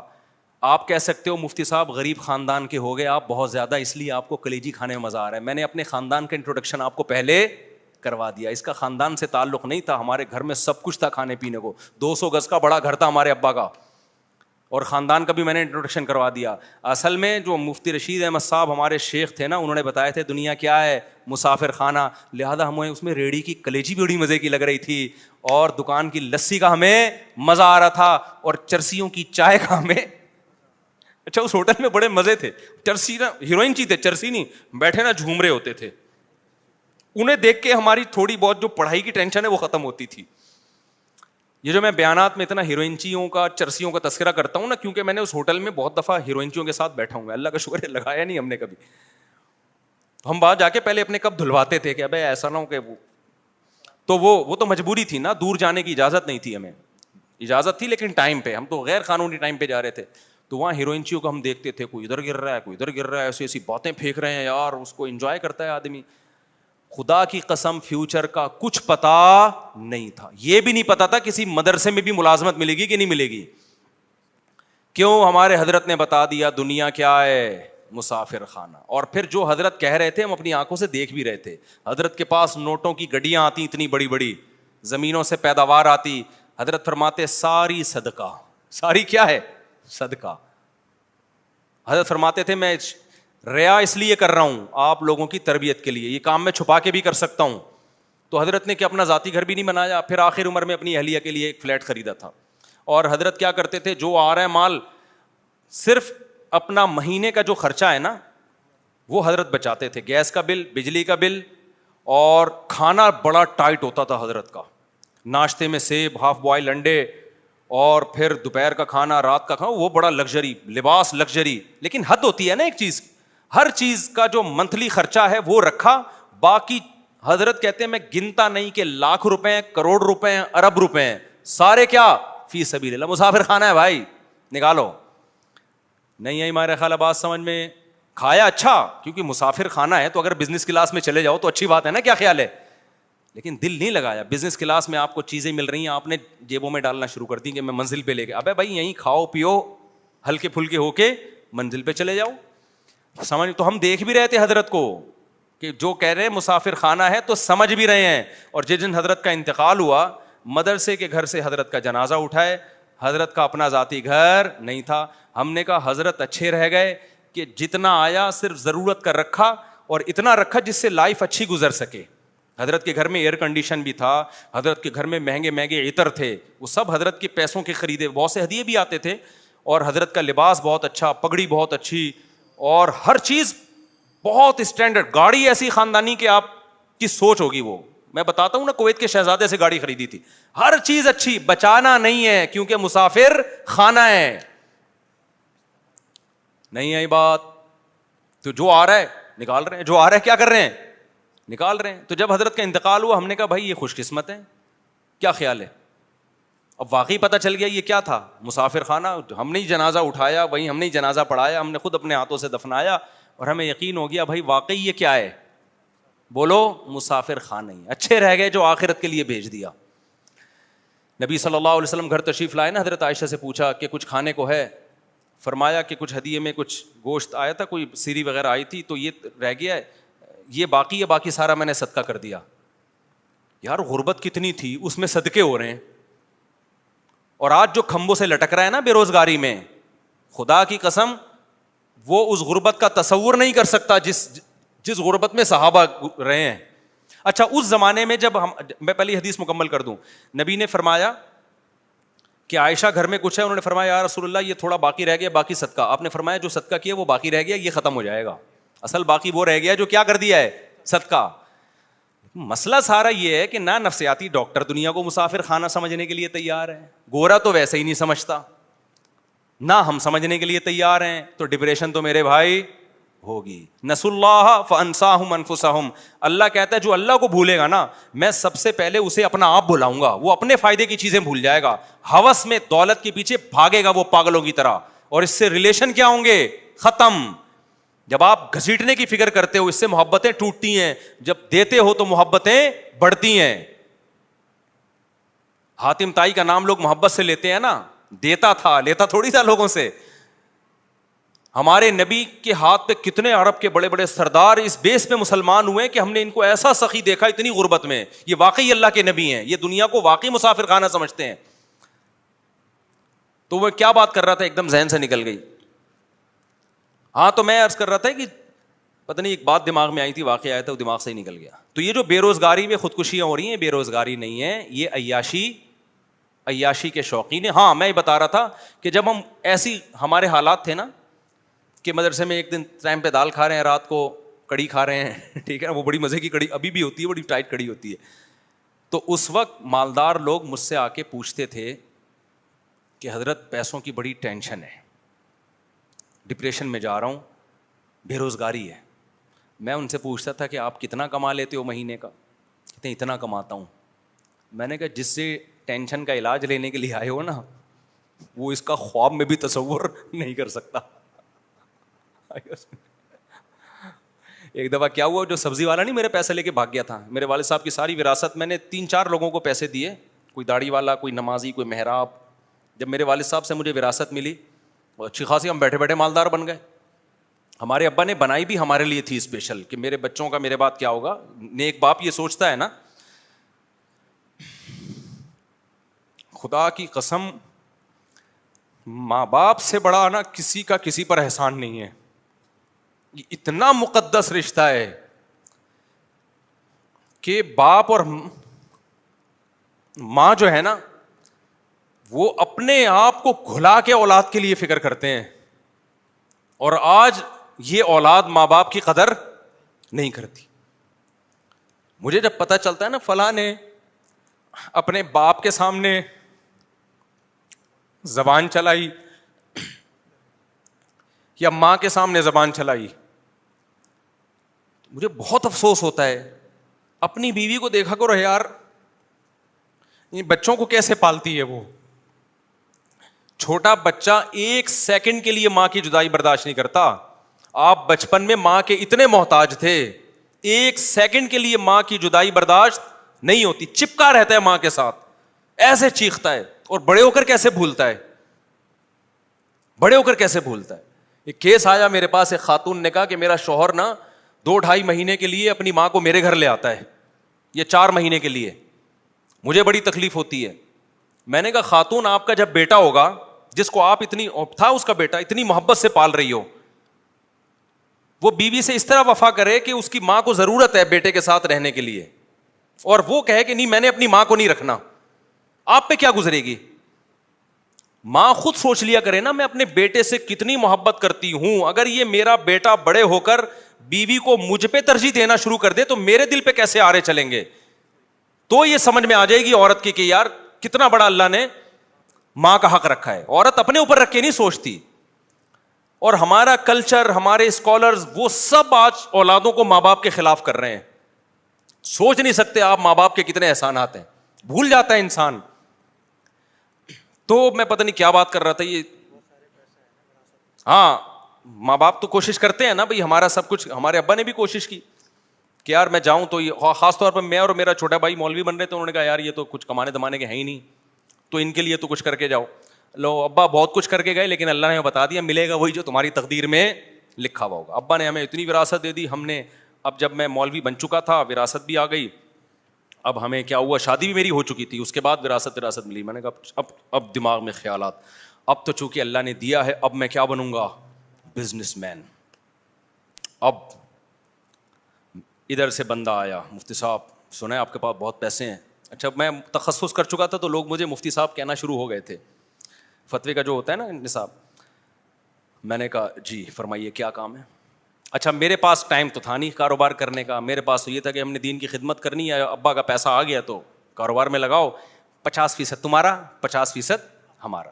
ابا ہمیں سمجھا کے گئے تھے کہ بیٹا کسی کو پیسہ پکڑا دیا, کسی کا باپ بھی واپس نہیں نکلوا سکتا.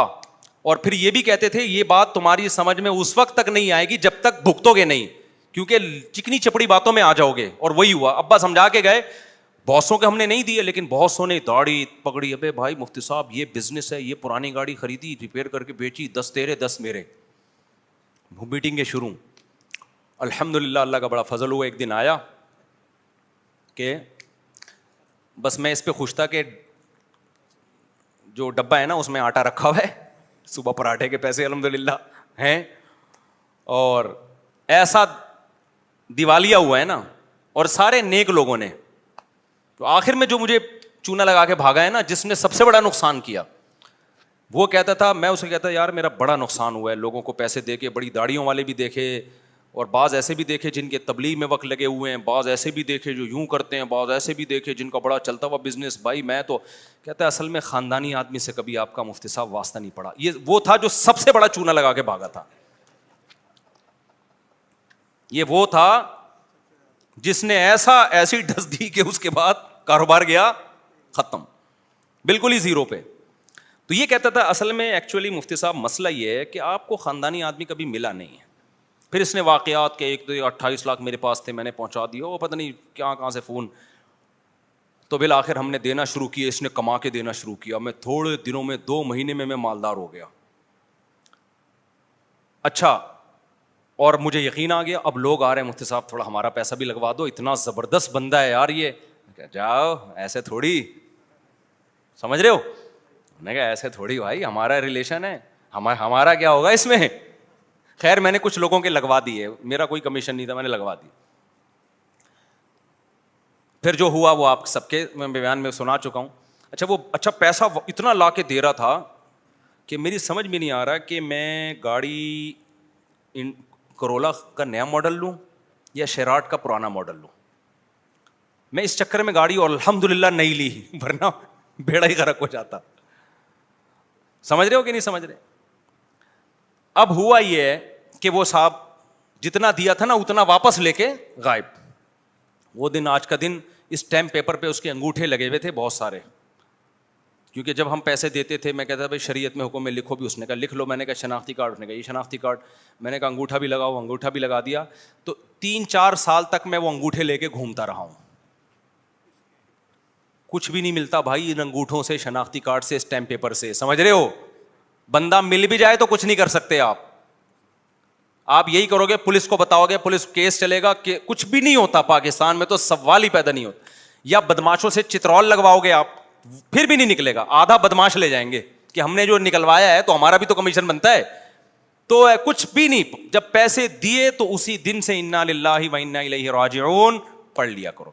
اچھا, میں جو اصل واقعہ بتا رہا تھا کہ میں بالکل زیرو پہ آ گیا اور میرے 2 گھر بھی تھے, تو مجھے چند سیکنڈ کی ٹینشن ہوئی ہے, چند سیکنڈ کی. جب میں گیا نا, میں نے دیکھا بندہ تو تالا لگا کے بھاگ گیا, ایک دم ایک تھوڑا سا دھچکا لگا. اس کے بعد اللہ کا شکر ہے وہ دن آج کا دن مجھے دوبارہ ٹینشن نہیں ہوئی. کیوں؟ ہم نے کہا یہ تو غریبی میں ملے تھے بھائی وراثت کے, ٹھیک ہے نا. گھر گیا, مجھے وہ دن یاد ہے 10 بجے, گھر والوں کو بھی میں نے بتایا نہیں تھا کہ سارا پیسہ غائب ہو گیا. گھر کچھ بھی نہیں بتایا میں نے, وہ بیان سے ہی گھر والوں کو شاید پتہ چلا ہوگا.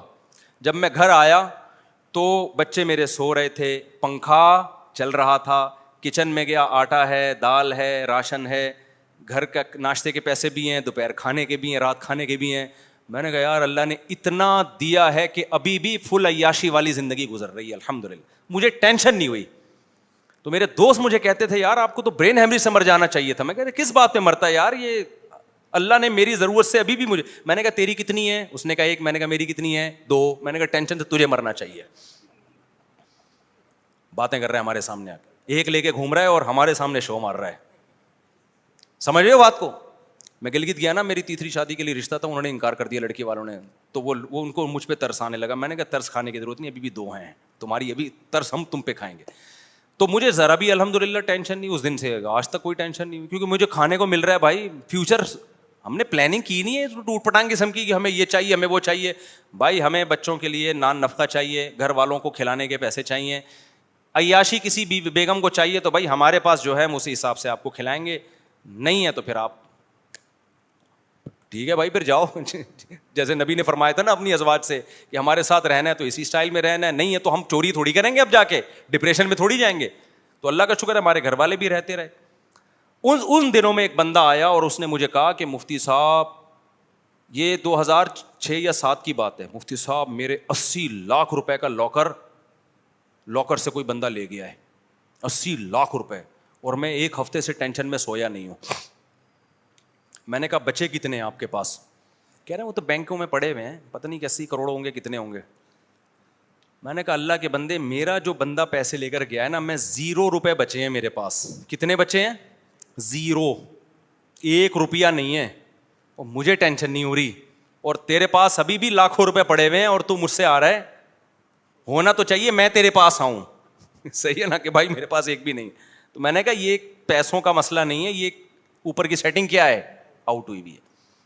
تو میرے بھائی اگر اسلام پہ آ جاؤ, میں تو کوئی شو مارنے کے لیے باتیں نہیں کر رہا, اللہ کی نظر انسان سے ہٹ جائے 2 ٹکے کی ویلیو نہیں رہتی اس کی. بعض چیزیں بتانی پڑتی ہیں کہ ہم نے جو بڑوں سے سیکھا ہے پارسل کرنا پڑتا ہے تاکہ آپ لوگوں کو فائدہ ہو. اور یہ جو خودکشی کے واقعات ہو رہے ہیں نا بے روزگاری میں, اس میں حکومت کو تو ویسے ہی برا بلا غریبی میں, وہ تو ان خودکشی کے حالات دیکھ کے نہیں کہا کرو کہ اصل میں گورنمنٹ ایسا کر رہی ہے جس سے لوگ خودکشی ہو رہی ہے.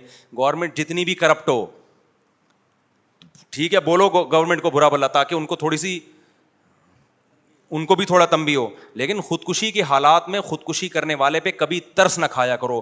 یہ بولا کرو یہ دنیا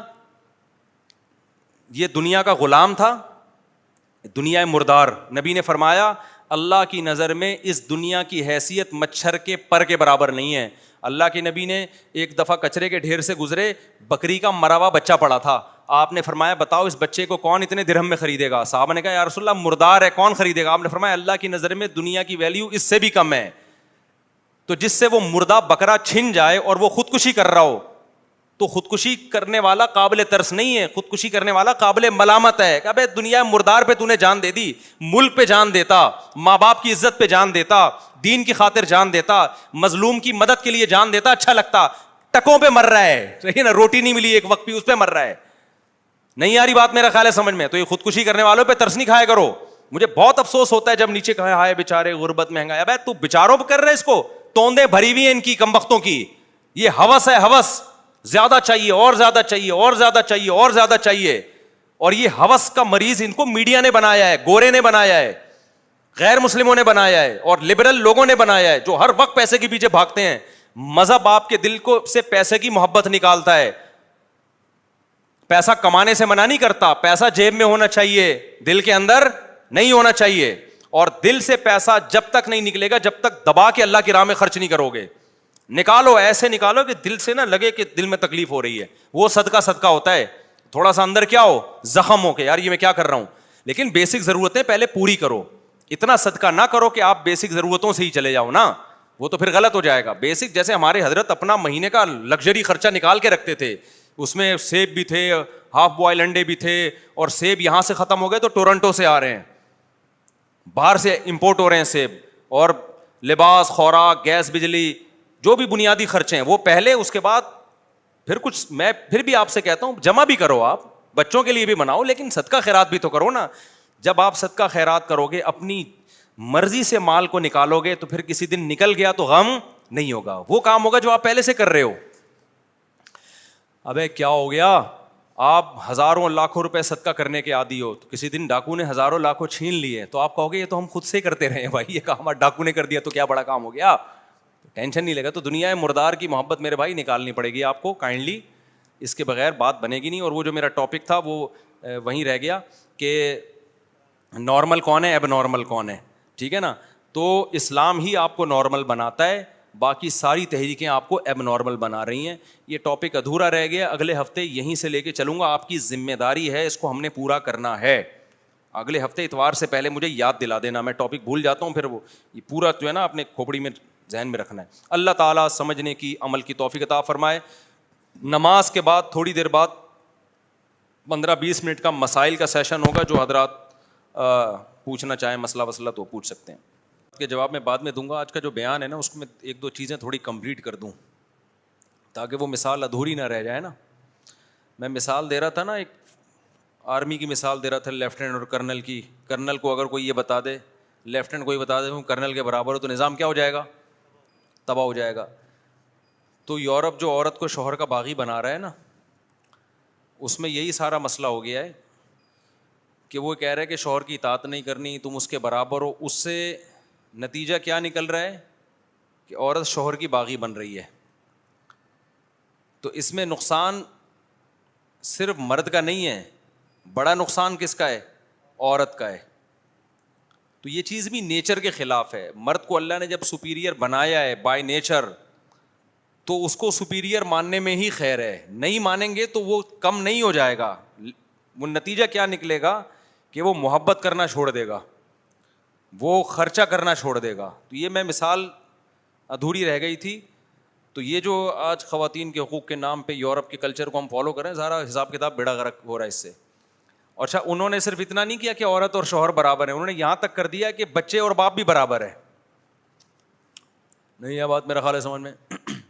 میرے پاس تو بہت سے کیسز آتے ہیں یورپ سے, والدین کہتے ہیں ہمارا بچہ ہماری سنتا ہی نہیں ہے, اور ڈانٹ سکتے نہیں ہیں, مار سکتے نہیں ہیں, فوراً کیس ہو جائے گا ہمارے خلاف. تو میں ان سے کہتا ہوں کہ آپ نے اپنی اولاد کو نہیں پیدا کیا, آپ نے اپنے ابا کو پیدا کیا ہے. حقیقت ہے, وہ ان کو بچے کی ماننی پڑتی ہے, نہ کہ بچہ ان کی مانے. تو یہ نیچر ہے, یہ نیچر کے خلاف ہے. لیکن وہاں پر آپ بچے کو ڈانٹیں گے تو وہ نیچر کے خلاف سمجھا جائے گا, ایب نارملٹی سمجھا جائے گا. تو اس لیے میں پھر اگلے ہفتے اس پہ مزید کچھ بات کروں گا. تو اسلام ہی میں میرے بھائی خیر ہے. اسلام آپ کو نارمل لائف دیتا ہے, انسان کا بچہ بناتا ہے. باقی جتنی تحریکیں ہیں, جتنے بھی نظام ہیں, وہ سارے ایب نارملٹی کی طرف لے کے جا رہے ہیں آپ کو. وہ آپ کو انسان کا بچہ نہیں بنا رہے. کیا بنا رہے ہیں پھر انسان کے بچے کو الٹ کیا ہوتا ہے وہ آپ خود سمجھ سکتے ہیں. مفتی صاحب کیا اہل بیت تو حضرت حسین کریمین صرف ایک مخصوص طبقے کے ہیں, جیسے کہ عوام میں تاثر. حضرت حسن اور اہل بیت کے کچھ فضائل بیان فرما دیں. بہت دفعہ بیان کیے, میرے ریکارڈڈ فضائل ہیں جو میں نے بیان کیے ہیں. باقی یہ کہ یہ جو ہے نا کہ کیا حضرت حسن اور حسین کے ایک ہی طبقے کے ہیں, یہ پروپیگنڈا کیا گیا ہے. یہ تو ہم ان سے بھی سوال پوچھ سکتے ہیں, کیا ابو بکر اور عمر صرف ہمارے ہیں, تمہارے نہیں ہیں؟ ہم ابو بکر کے فضائل بھی بیان کرتے ہیں, عمر کے بھی, عثمان کے بھی, علی کے بھی, حسن کے بھی, حسین کے بھی. ہم تمام صحابہ کو ان کا حق دیتے ہیں. ایک مخصوص طبقہ چند ہی کو لے کے بیٹھا ہوا ہے اور پھر ہم پہ تانے کرتا ہے کہ تم ان کو نہیں مانتے, حالانکہ ہم مانتے ہیں. سمجھتے ہو کہ نہیں سمجھتے؟ ہم کیوں نہیں مانتے بھائی؟ ہمارے ایمان کا جزو حضرت حسن و حسین سے محبت کرنا, لیکن ہم ان کی ماننے کو ماننا سمجھتے ہیں. آپ ان کے طریقے کے خلاف چلتے ہیں. ماتم کرنا اور یہ سب کام جو محرم میں ہو رہے ہیں, یہ سیدنا حسن و حسین کی تعلیمات نہیں ہیں. آپ ان کی تعلیمات کو فالو کریں. مفتی صاحب محرم میں فرقہ واریت عروج پہ پہنچ جاتی ہے, یہ ان کا سوال کا حاصل یہ ہے کہ فرقہ واریت عروج پہ پہنچتی ہے. اس پر میرا پورا بیان ہوا ہے, ابھی اپلوڈ ہو جائے گا انشاءاللہ, کہ کسی قیمت پہ اپنے مسلک کو چھوڑو نہیں, دوسرے کے مسلک کو چھیڑو نہیں. اس سے فرقہ واریت ختم ہوگی. آپ محرم میں کالے کپڑے مت پہنو, آپ محرم میں شادیاں کرو اگر آپ کا کوئی رشتہ آتا ہے, آپ محرم میں حلیم نہ پکاؤ, آپ محرم کو منحوس مت سمجھو. شیعہ کرتا ہے تو اس کو کرنے دو. فرقہ واریت اس سے نہیں پھیلتی کہ آپ اپنے مسلک پہ چل رہے ہیں, فرقہ واریت اس سے پھیلتی ہے کہ آپ اس کو دوسرے کو چھیڑ رہے ہیں. آپ سبیلیں مت لگاؤ, نہ سبیلوں سے پانی پیو. جس نے لگائی بھی ہے تو اس کو لگانے دو بھائی, اس کا مسلک ہے. نہیں یہ بات سمجھ میں. دیکھو جتنے مذاہب پاکستان میں ہیں, ہم کسی مذہب کو چھیڑتے ہیں کیا؟ ہندو مندر بناتے ہیں, ہم جاتے ہیں مندر میں عبادت کرنے؟ نہیں جاتے نا. ہندو کتنا ہی گھسیٹ لے کے عبادت کو, ہم نہیں کریں گے. ہم بولیں گے بھائی ہمارا مذہب ہے, ہم نہیں بتوں کو مانتے. لیکن کیا ہم ہندوؤں کو چھیڑتے ہیں کہ مندر کیوں بنایا ہوا ہے؟ تو جو پالیسی ہم نے دوسرے مذہب والوں کے بارے میں کی ہوئی ہے, تو اگر اسلام کے اندر ہی کوئی دوسرا فرقہ ہے تو ہم وہی پالیسی اس کے حق میں کیوں نہیں کرتے؟ اس کو برا بلا کیوں کہتے ہیں ہم؟ سمجھ میں آ رہی ہے بات؟ بھائی اس کو جو اس کا مذہب ہے کرنے دو, لیکن ہم نے اپنے مذہب کو نہیں چھوڑنا, کیونکہ ہم اہل سنت والجماعت ہیں اور ہم اس کو برحق سمجھتے ہیں. تو نہ ہم نے کالے کپڑے پہننے, نہ ہم نے اس کو منحوس سمجھنا ہے. اگر کوئی آپ کے لیے نکاح کا انتظام محرم میں ہوتا ہے تو نکاح محرم میں ڈیلے نہیں کرنا ہم نے. تو یہ سارے مرثیے نہیں لگانے ہم نے, یہ مرثیے ہم اس کو جائز نہیں سمجھتے ہیں. سمجھتے ہو کہ نہیں سمجھتے؟ تو یہ سب کام ہم نے, تو آپ ان کو جو کرنے دیں وہ ان کو کرنے دیں, ہم جو کریں گے ہم وہ کریں گے. مسئلہ یہ ہو رہا ہے کہ محرم میں لوگ شیعہ بنے ہوئے ہوتے ہیں, ربیع الاول میں گرین چینل بنے ہوئے ہوتے ہیں. موسم کے لحاظ سے ہر آدمی اپنے فرقوں کو چینج کر رہا ہوتا ہے. تو ایک طرف ہو جاؤ بھائی, یا ادھر ہو جاؤ یا ادھر ہو جاؤ. اگر گرین چینل ہے تو پھر پورے گرین ہو جاؤ. پھر گرین میں صرف ربیع الاول میں لائٹنگ تھوڑی ہے.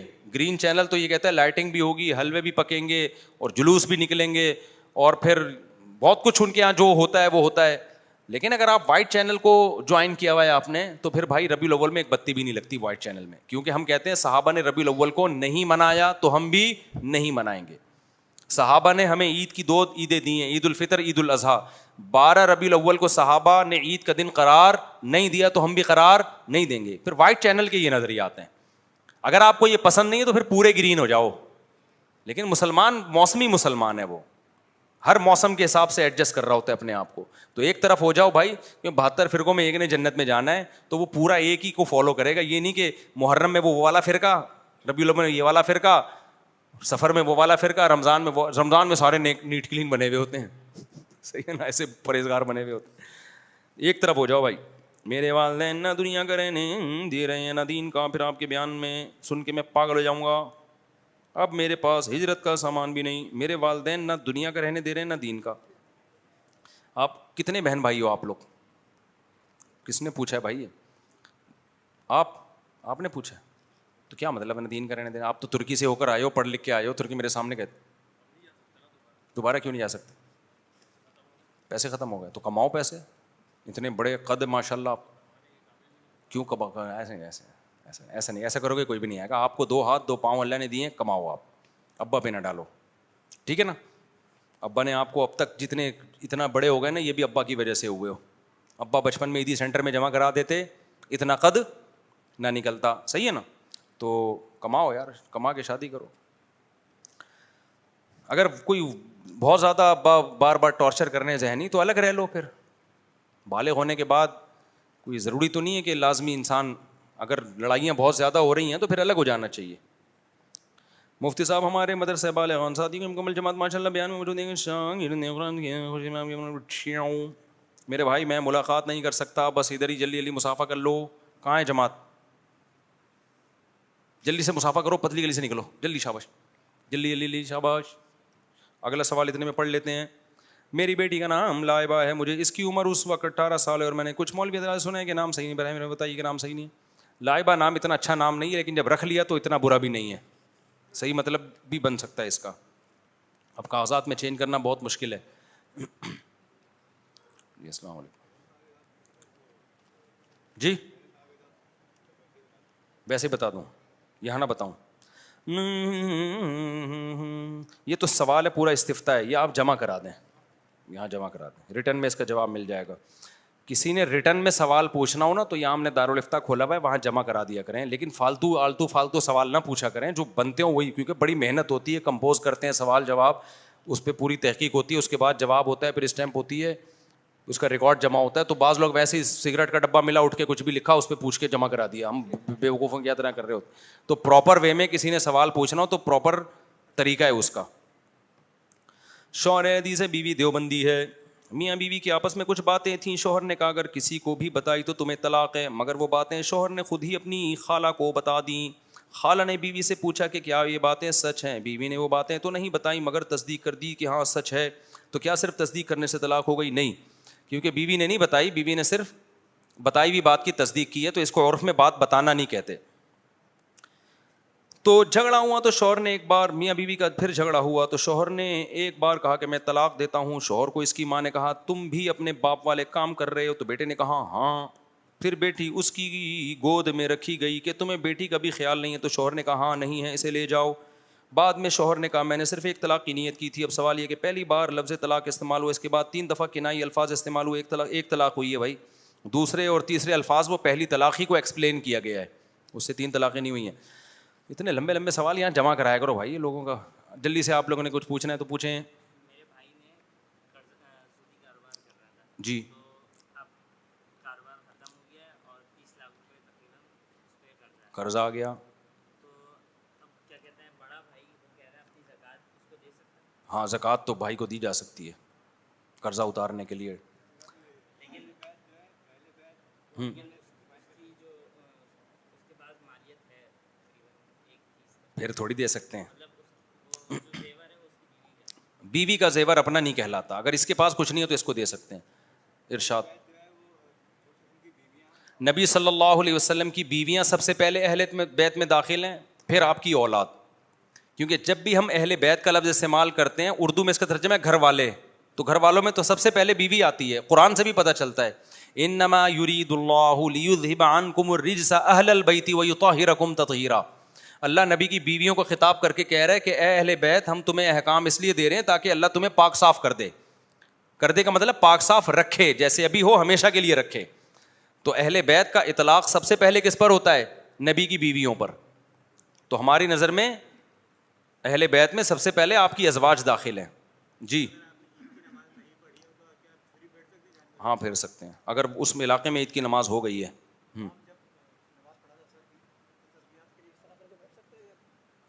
پبلک کی طرف رخ کر کے بیٹھنا چاہیے امام کو. نبی صلی اللہ علیہ وسلم سلام پھیرنے کے بعد مقتدیوں کی طرف رخ کر کے بیٹھتے تھے.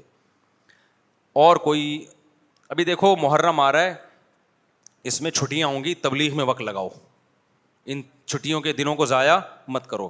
اور میں آپ کو ایک بات بتاؤں, اگر آپ نے اپنے گھر والوں کو مستورات کو تبلیغ میں وقت نہیں لگایا نا تو یہ زمانہ اتنا خطرناک آ رہا ہے کہ اگر اپنے گھر والوں کو آپ نے دین پہ نہیں لگایا تو اب جو فیوچر آ رہا ہے نا, یا تو کوئی مکمل بے دین ہوگا یا مکمل دیندار ہوگا. بیچ کے لوگ مارکیٹ سے کیا ہو رہے ہیں؟ شارٹ ہو رہے ہیں. پہلے مردوں میں بھی عورتوں میں بھی تھوڑا سا دین تھوڑی سی بے دینی وہ قابل برداشت تھا. اب جو نیا زمانہ آ رہا ہے نا, جو بے دینی کی طرف جا رہا ہے وہ مکمل برباد ہو رہا ہے. فحش فلمیں, زنا اور یہ سب کچھ, یعنی ساری حدود ختم ہو رہی, اور جو دین کی طرف آ رہا ہے وہ مکمل آ رہا ہے. تو میں نے تجربے کے بعد میں یہ کہہ رہا ہوں, خواتین کے لیے دین سیکھنے کا, دیکھو دین سیکھنے کے دو چیزیں ہیں دین سیکھنے میں. ایک ہے علم تو مدرسۃ البنات میں ملے گا, یا علماء کی تقریروں میں ملے گا, یا کتابیں پڑھ کے ملے گا. ڈاکٹر اسرار رحمۃ اللہ علیہ کے بھی درس قرآن بڑے جاندار ہوا کرتے تھے. تو یہ ساری چیزیں تو آپ کو مختلف ذریعوں سے مل جائیں گی, لیکن موٹیویشن نہیں ملتی, عمل کی توفیق نہیں ملتی کہ معمولات پہ آ جائیں, صبح تلاوت, شام کو تلاوت. وہ میرے بیان سے بھی مشکل ہی ملے گی آپ کو. نظریے ٹھیک ہو جائیں گے, تھوڑی بہت موٹیویشن ملے گی, ملی ہے. بہت سے لوگوں نے داڑیاں رکھ لیں, بہت سے لوگ نیک بن گئے الحمدللہ. پراپر اگر آپ چاہتے ہو نا معمولات پہ آ جاؤ, تو آپ کو چند دن کے لیے اپنے آپ کو اس ماحول میں ڈالنا پڑے گا. اور وہ تبلیغ کے علاوہ کوئی راستہ, یعنی سیف راستہ نہیں ہے تبلیغ کے علاوہ کوئی, اتنا سیف جتنا تبلیغ کا راستہ ہے. تو اپنے گھر کی مستورات کو جماعت میں لے کے نکلو, پھر اس کی برکتیں دیکھنا گھر میں. صبح صبح آپ کی بیگم قرآن پڑھ رہی ہوگی, آپ کو اتنا اچھا لگے گا. ابھی کیا ہوتا ہے, صبح صبح اٹھی بھی نہیں ہوتی, اٹھتی 12 بجے, کیونکہ رات 2 بجے تک ٹک ٹاک پہ بیٹھی ہوئی ہوتی ہے, وہ فیشن ڈیزائن اور یہ سب چیزیں دیکھ رہی ہوتی ہے. یہی ہوتا ہے نا, 3 بجے جا کے سو رہی ہیں, کیونکہ لوگ کہتے ہیں یار بستر پہ لیٹنے کے بعد تو موبائل دیکھنے کا مزہ آتا ہے. دیکھتے رہتے ہیں 2 3 4 گھنٹے, تہجد سوال ہی پیدا نہیں ہوتا. فجر بھی گئی, 12-1 بجے سو کے اٹھ رہی ہیں, پھر ان کو پتہ نہیں خیال آ رہا ہے, پھر موبائل دیکھا, کوئی نئی ڈیزائن کی مہندی آئی ہوئی ہے, کوئی یہ آیا ہوا ہے, کوئی. گھر میں برکت ختم. جب آپ گھر جاؤ گے آپ کو لگے گا بیگم دوپٹے میں بیٹھ کے قرآن پڑھ رہی ہے, خدا کی قسم آپ کو ایسا لگے گا جیسے آسمان سے سکون اتر رہا ہے. اشراق پڑھ رہی ہے, وابین پڑھ رہی ہے, دعا مانگ رہی ہے. ہم اپنی والدہ کو دیکھتے تھے مصلی پہ بیٹھی رہتی تھیں, اور والدہ کا ہمارا آخری ٹائم تھا, وہ ان کے یعنی ہوش ٹھکانے نہیں تھے, ان کو کچھ نہیں پتا تھا. 2 سال بستر پہ اسی طرح گزرے, لیکن جیسے ہی تسبیح ہاتھ میں پکڑاؤ ٹھک ٹھک چلنا شروع, کیونکہ عادت پڑ چکی تھی نا. میرے بھائی سورہ یاسین پڑھتے تھے, آخری لفظ چھوڑتے تھے تو والدہ کی زبان سے نکل آتا تھا آخری لفظ. اب جو نئی نسل ہے, جب اس کی موت کا وقت آئے گا, بڑھاپے کا وقت آئے گا, وہ ہوش حواس نہیں ہوں گے, تسبیح ہاتھ میں پکڑاؤ گے ان کو کچھ نہیں پتہ چلے گا, موبائل پکڑاؤ گے ٹک ٹاک ٹھک ٹھک ٹھک شروع. جو چیز زندگی بھر کی ہو بڑھاپے میں وہی ہوتی ہے. تو گھر میں برکت چاہتے ہو, دینداروں کے گھروں میں جاؤ, ایک الگ ہی سکون ملتا ہے بھائی جی, ایسا روحانیت ملتی ہے. تو یہ سب کچھ چاہتے ہو تو اپنے گھر والوں کو تبلیغ میں نکالو. سمجھتے ہو, میں خود چاہتا ہوں تبلیغ میں نکلنا اپنی اصلاح کے لیے. بول تو ہم رہے ہیں لیکن معمولات کی پابندی ہم سے بھی نہیں ہوتی ہے. وہ جب تک دیکھو میں آپ کو جاگنگ کی 20 دفعہ ترغیب دوں, کیا مجھے میری ذات کو فائدہ ہوگا جب تک میں خود نہیں دوڑوں گا؟ تو میں آپ کو 20 ترغیبات دوں, صبح شام یہ کلمہ پڑھنا چاہیے, یہ کرنا چاہیے, میں بھی جب تک ماحول تبدیل نہیں کروں گا, مجھے عادت پڑ گئی تھی پھر چھوٹ جاتی ہے عادت.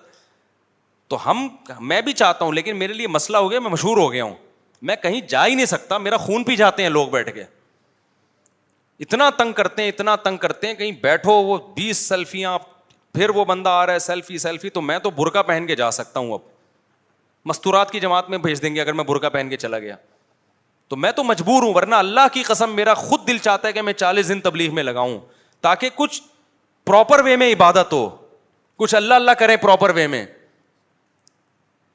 تو میں تو خود چاہتا ہوں لیکن اب ٹائم نکالنا مشکل ہو گیا ہے. تو جس کے پاس ٹائم ہے بھائی وہ لگا لے, گھر کی مستورات کو بھی لے کے جائے. اور پھر تبلیغ میں مستورات کے قوائف ہیں, چھوٹا بچہ ہے تو پھر نہیں وہ لے جا سکتے, تو ابھی جن کی نئی شادی ہوئی بچے نہیں ہیں تو وہ لے جائیں 40 دن کی جماعت میں, 15 دن کی جماعت ہوتی ہے اس میں لے جائیں اپنی اہلیہ کو. جیسے ہی شادی ہوتی ہے بیگم کو گھمانے کے لیے سوئٹزرلینڈ ادھر ادھر گھما جاؤ بھائی, سوئٹزرلینڈ بھی لے کے جاؤ, تھائی لینڈ میں بھی گھماؤ, ہر جگہ گھماؤ, عمرہ بھی کراؤ. لیکن اگر چاہتے ہو نا آئندہ میاں بیوی کا رشتہ اچھے اصولوں پہ اور محبت کے ساتھ گزرے تو بچہ پیدا ہونے سے پہلے بیگم کو تبلیغ میں بھی وقت لگوا دو. اس سے خود بھی انسان کے بچے بن جاؤ گے, وہ بھی انسان کی بچی بن جائے گی, اور جب دونوں انسان ہوں گے تو سوچو گھر کا ماحول کیسا ہوگا. میں تو یہ سوچ کے حیران ہوتا ہوں, دونوں انسان, یار عجیب سی بات ہے یا نہیں؟ صرف تصور نہیں ہے آج کل سوسائٹی میں. وہ اس کو گدھا کہہ رہا ہوتا ہے, وہ اس کو, میرے پاس جو جھگڑے آتے ہیں نا وہ اس کو ایسی سی گالیاں میں بھی ایک دوسرے کو دے رہے ہوتے ہیں, ممبر پہ دے نہیں سکتا.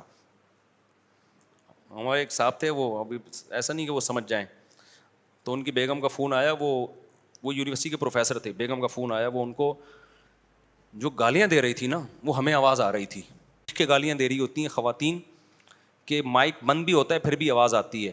اب وہ شرمندہ ہو رہے ہیں نا ہم سے, وہ کیا گالیاں تھیں بھی چھوڑو میں. تو وہ کہہ رہے ہیں دیکھیں ایکچولی آپ تھوڑا دیکھیں بیگم تھوڑا زیادہ ہو گیا ہے, آپ اپنی لمٹ کراس کر رہی ہیں. وہ اس طرح اس کو سمجھا. اصل میں اس کا بھی دل چاہ رہا تھا میں بھی یہاں سے وہی گالیاں نکالوں, لیکن ہمارے احترام میں بڑی تمیز سے دیکھیں اب آپ لمٹ کراس کر رہی ہیں, یہ الفاظ مناسب نہیں ہے. ہمیں اس پہ ہنسی آ رہی تھی, یار ہماری وجہ سے بیچارہ گالی بھی نہیں دے سکتا, وہ دبا کے گالیاں دے رہی ہے اور اس کو اندازہ ہو رہا ہے کہ یہی سن رہے ہیں گالیاں. بیگم کو اندازہ نہیں تھا کہ اتنی چیخ کے دے رہی ہوں کہ ساتھ میں بیٹھا ہوا بندہ بھی سن رہا ہے. تو وہ یہ کہہ رہے ہیں دیکھیں آپ لمٹ کراس کر رہی ہیں, آپ دیکھیے کہ یار اتنا نیک شریف آدمی, اتنا سلجھا ہوا آدمی ادھر سے گالیاں دے رہی ہے اور یہ کہہ رہے دیکھیے آپ اپنی لمٹ کیا کر رہی ہیں. بیگم یہ زیادتی ہے, یہ کیا ہے, یہ زیادتی ہے. تو تبلیغ میں لے جاؤ بھائی کچھ دن, تو یہ انشاءاللہ گالیاں والیاں بھی ٹھیک ہو جائیں گی. اللہ رسول کی بات ہوتی ہے, تبلیغ میں ٹریننگ دی جاتی ہے, خواتین کو اونچی آواز سے بات نہیں کرنی, نیچے بیٹھ کے تعلیم کرنی ہے, اوپر نہیں بیٹھنا, تواضع سکھائی جاتی ہے. تو 3 دن لگاؤ گے پتہ چلے گا, ماحول تبدیل ہوگا. پھر خرابی آنے لگی دوبارہ چلے جاؤ. تو یہ محرم کی چھٹیوں میں خود بھی وقت لگاؤ اور اپنے گھر کی مستورات کو بھی وقت لگواؤ. سمجھتے ہو؟ اللہ تعالیٰ عمل کی توفیق عطا فرمائے.